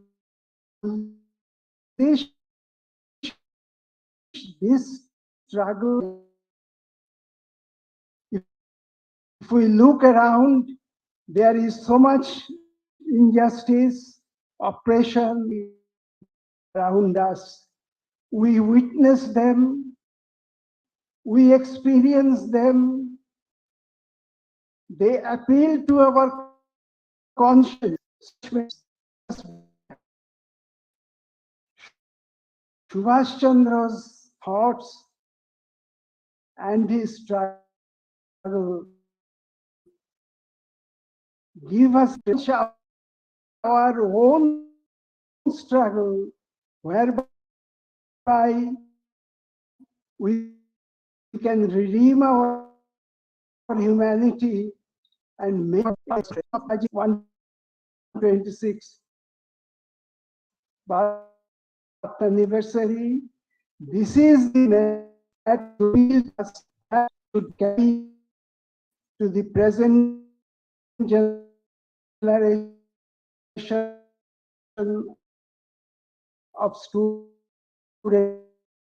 and youths.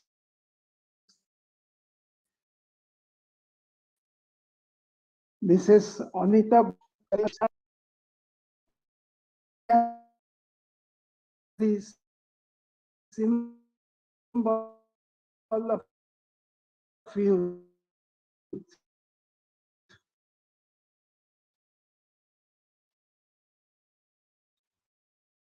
And in the political rot, for whom he have deepest respect. They treat to him as their undisputed leader. Subhash Chandra, on his part, appealed the students and youth to come out in large numbers to dedicate themselves, responding to the criticism of the many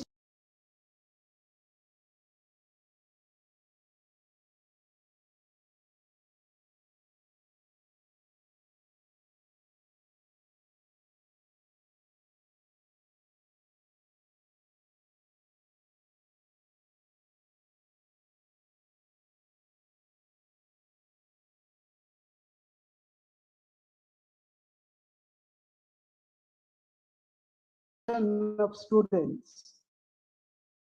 Many put forward this and students from all national programs. But how on earth can mere study of books or passing of examinations accepted as the religious mission of human beings? Look how he argued. These may occasionally lead students to gold medals or fat salaries, but never to complete manhood. If discussions about this current state of affairs be branded as politics, if attempts to improve the lot of motherland is be branded as politics, then neither for the students nor for the teacher is there any alternative but to join politics. He placed that admitted that participation in politics is thought without action cannot suffice to build character. For healthy activity, political, social, is necessary for building character. Bookworms and gold medalists and office clerks are not what universities embrace, but men of character will become great by achieving for that type of politics which has a foundation of hard. And he advised the students that the students' movement today is not a movement of irresponsible boys and girls with the one idea, though young men and women with one ideal of developing their character and personality, and thereby useful service to the cause of their country.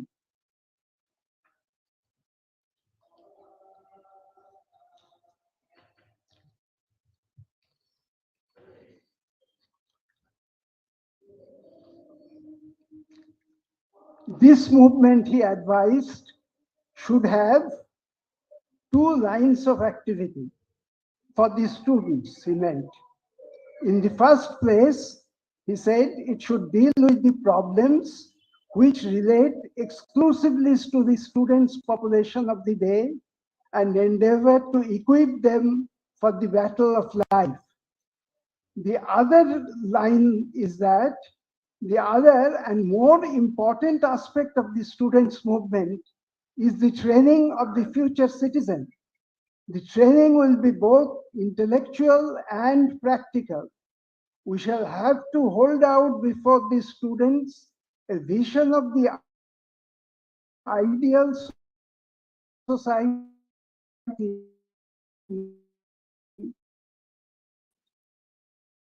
which they should try to follow to the best of their ability, so that while performing their duties as students, they may at the same time prepare themselves for the post-university by the cadres, by the students and youth, but for all the 6 days. That is a secular outlook. This has been mentioned by speakers before me, that I would not go into the details very much. What Netaji said, politics should be totally, one should have the full freedom to follow the religion of his choice. Politics should not be solely economic and political understanding. This is the correct understanding. Secularism is taken to mean today by our political leaders to mean equal encouragement to all religions. Into both the secularists and the anti-secularists concept to reap benefits in the vote bank politics. Netaji not only preached secularism, he practiced it in the working of the provisional Azad Hind government and the Azad Hind Fauj. The INA, he had soldiers, examples of how he promoted and fostered secularism in the INA and in the government. Say that Netaji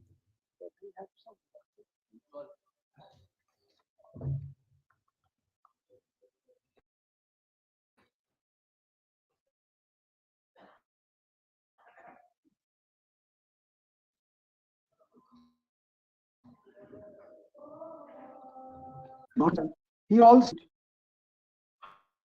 how to eradicate the communal sentiments, acquainted with the traditions of ideals and history of one another because cultural intimacy. In order to facilitate cultural rapprochement, a dose of secular and scientific training is necessary. Fanaticism is the greatest thorn in the path of cultural intimacy, and there is no better remedy for fanaticism than secular and scientific education. Look how he has prescribed to fight communalism in a scientific way, instead of Gandhiji's prescription of appealing to the good sentiments of individuals. He firmly believed that it is possible to eradicate communal sentiments, and he spoke, under present conditions, it appears well nigh impossible to destroy the cancer of communalism and foster all our nationalism in our public life. But how easy this task will become once we develop a revolutionary mentality on a nationwide scale. He said, in the freedom struggle, when people become comrades in arms of one another, their life will be kindled with a new inspiration for one common goal. And together with this, they will develop a new approach, a new vista will be opened up, and a new vision will unfold.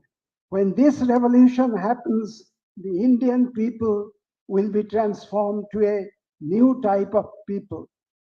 We can only speculate that if Subhash Chandra succeeded in retaining the leadership of the Congress, if he were able to defeat the Gandhite leadership and follow the path of uncompromising revolutionary struggle against British imperialism, then apart from solving many other problems, he could have uprooted the cancer of communalism, and the imperialists would not have could not have engineered partitioning of India. If he were alive today, he would certainly take up arms to stop the way communal poison is being spread throughout the country with the connivance of the present rulers. There are so many aspects of Netaji's life and works that it is not, as I mentioned, that it is not possible to cover all these aspects.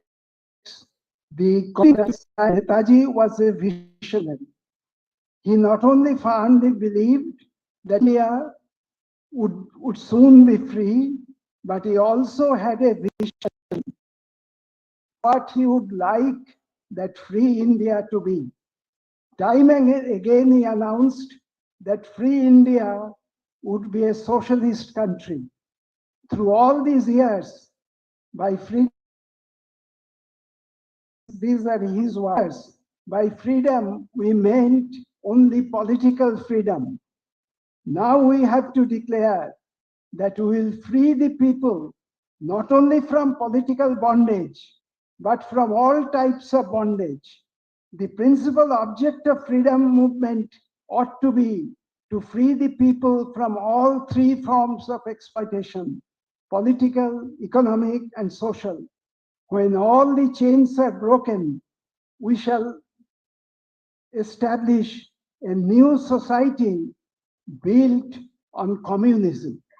The main aim of freedom struggle will be to establish a free, classless society. See how far ahead he could think. At numerous other places, he talked about equal distribution of wealth, abolition of caste barriers, so abolition of social inequalities, equal opportunities for education and development for all, irrespective of caste, creed, and religion, freedom of women, etc. And drawing on the inspiration from Soviet Russia's 5-year plan, as mentioned by Mr. Bimal Chatterjee, as Congress President, he set up the National Planning Commission for national reconstruction and industrial development. And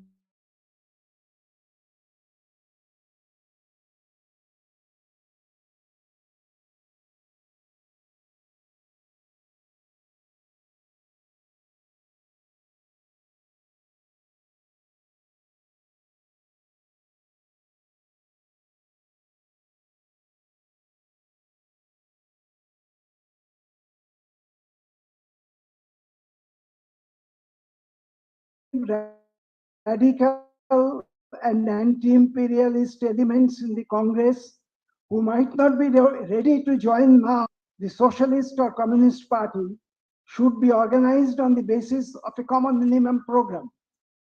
I felt further that only by that means Could the onslaught of the right be resisted and the soil prepared for the growth of a Marxist party?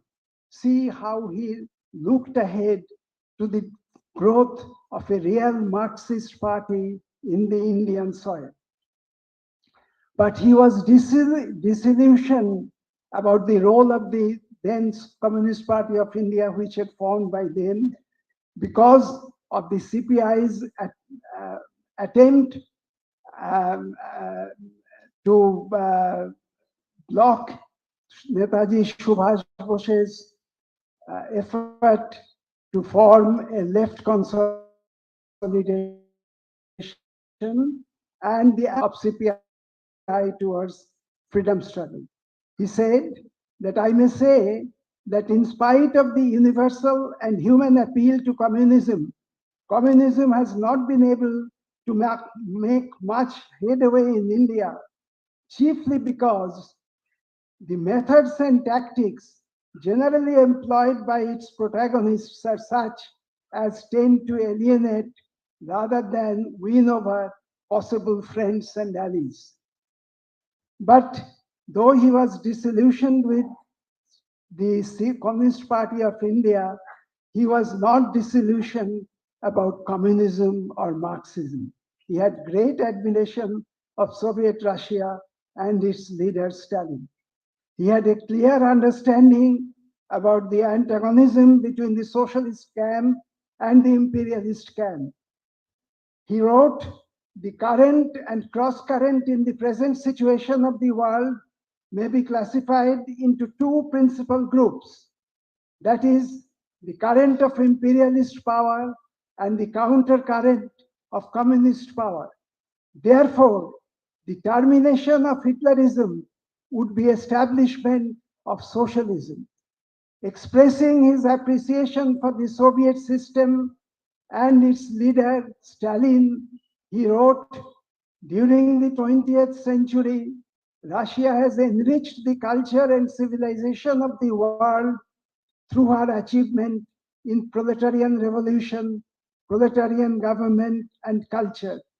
When he escaped from his house arrest to conduct the struggles for abroad, the first country he visited was Soviet Russia.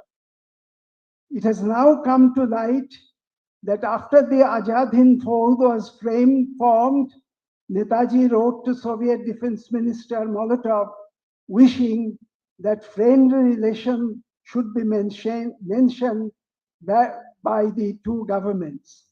It has been reported also, I don't know, this has yet to be authenticated by the historians, that the Soviet Russia gave recognition to the Azad Hind government. The historians have to find out the veracity of this report, but this has recently been reported. Significantly, but it is very significant, that when Azad Hind Fauj declared war, it declared war against Britain and USA, but it did not declare war against Soviet Russia. And towards the end, when INA was facing defeat and he was retreating, he wrote about Stalin. If there is one man in Europe today who holds in his hands the destinies of the European nations for the next few decades, that man is Marshal Stalin. The whole world, above all Europe, will therefore follow with breathless anxiety the moves of Soviet Union in the days to come. And when he was going in his last journey from Saigon, he was going to Manchuria. We don't know whether he had plans to go to Soviet Russia from there. We are celebrating Netaji's birth anniversary at a time when our country is facing unprecedented crisis in all facets of life, economic, political, and cultural.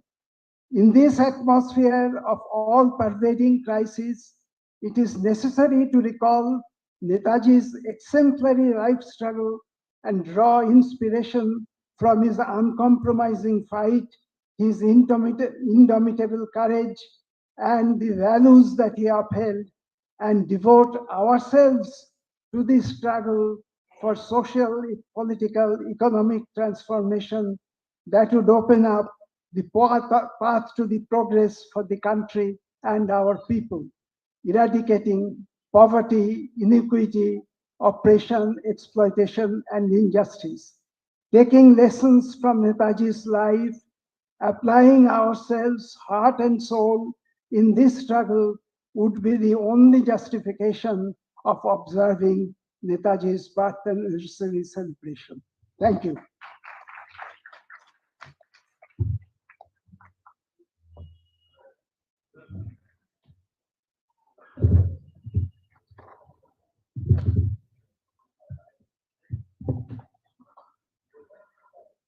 Friends, with this, the Netaji 125th birth anniversary celebration is coming to an end with this program today. And what we planned initially as a year-long activity on the occasion of 125th birth anniversary of that great man actually took place over 2 years, because on the first year we could not do it owing to the pandemic situation. This 2-year-long celebration will be meaningful only if we go back with this firm resolve to carry on this struggle that Netaji initiated. It is not only taking his name, it is not only paying apparent respect to him, what is happening elsewhere today. The real message that we should carry is to carry the struggle that he started. And as Professor Dhruva Mukherjee has pointed out, if he were successful in remaining in the leadership of the Congress, if he were successful in taking the Congress towards a path of uncompromising militant mass movement, then the history of India would have been different. Today we are lamenting that we have not achieved what the freedom fighters of India stood for, what they dreamed. We have not achieved that in education, we have not achieved that in culture, we have not achieved that in economics, but the history would have been completely different if Netaji were in the leadership. Therefore,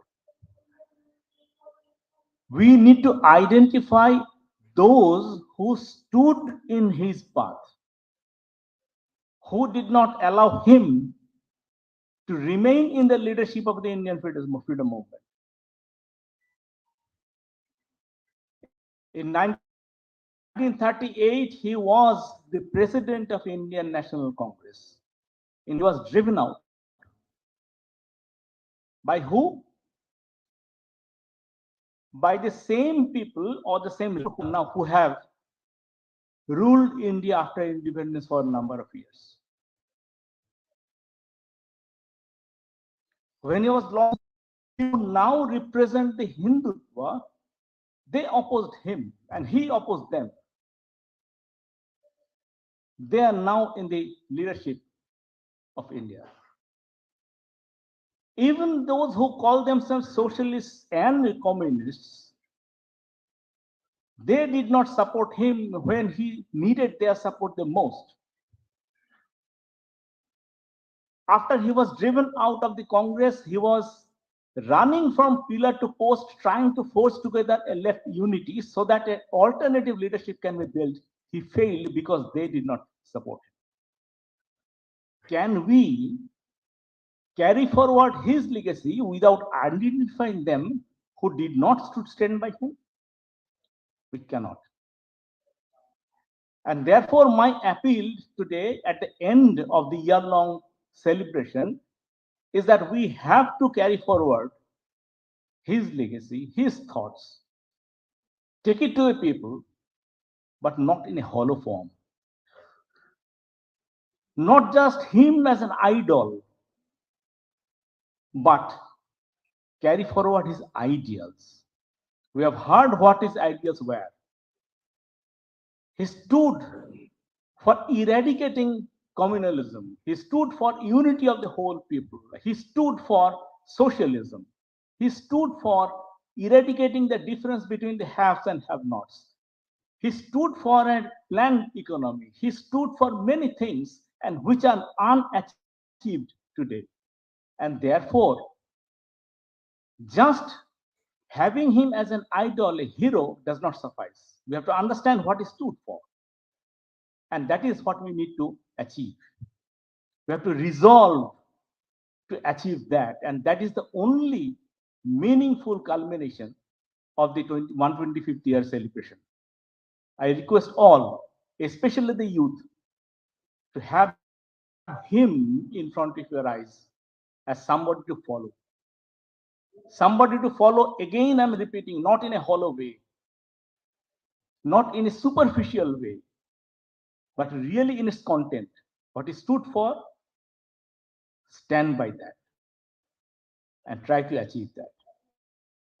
With that, with a song by the Champagne group. With that, the program will end.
Hello hello hello hello, ঠিক আছে ঠিক আছে, বেসটা একটু বাড়িয়ে, টেবিলটা ঠিক আছে। হ্যালো হ্যালো হ্যালো হ্যালো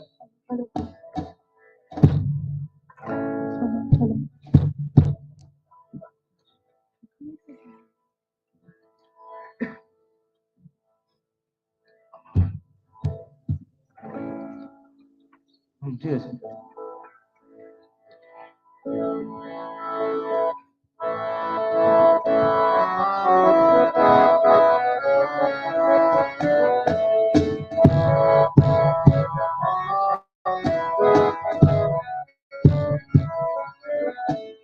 हो गई है पीर पर्वत सी पिघलनी चाहिए, हो गई है पीर पर्वत सी पिघलनी चाहिए, इस हिमालय से कोई गंगा निकलनी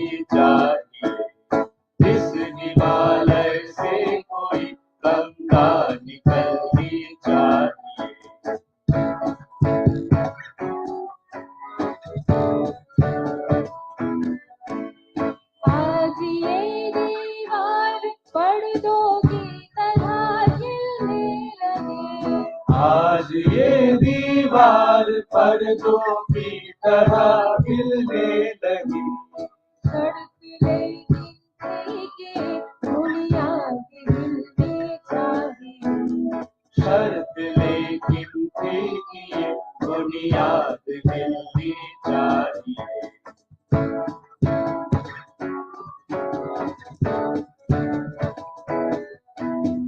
हर सड़क पर, हर गली में, हर नगर, हर गांव में। हर सड़क पर, हर गली में, हर नगर, हर गांव में। हाथ लहराते हुए हर लाश चलनी चाहिए। हाथ लहराते हुए हर लाश चलनी चाहिए। हो गई है पीर पर्वत से पिघलनी चाहिए। हो गई है पीर पर्वत से पिघलनी चाहिए। इस हिमालय से कोई गंगा निकलनी चाहिए। इस हिमालय से कोई गंगा निकलनी चाहिए।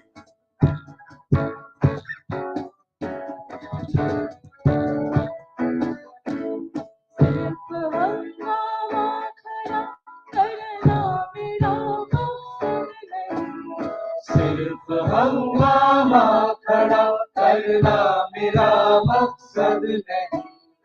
सारी कोशिश है कि सूरत बदलनी चाहिए। सारी कोशिश है कि ये सूरत बदलनी चाहिए।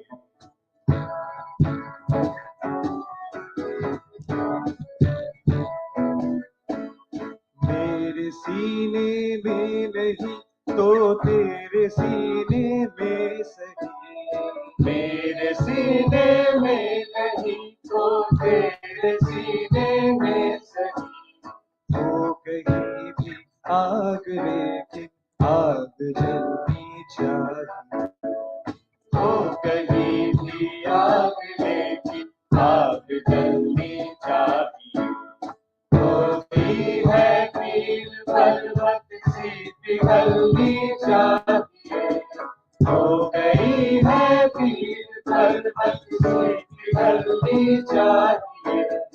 इस हिमालय से कोई गंगा निकलनी चाहिए। इस हिमालय से कोई गंगा निकलनी चाहिए। इस हिमालय से कोई गंगा निकलनी चाहिए।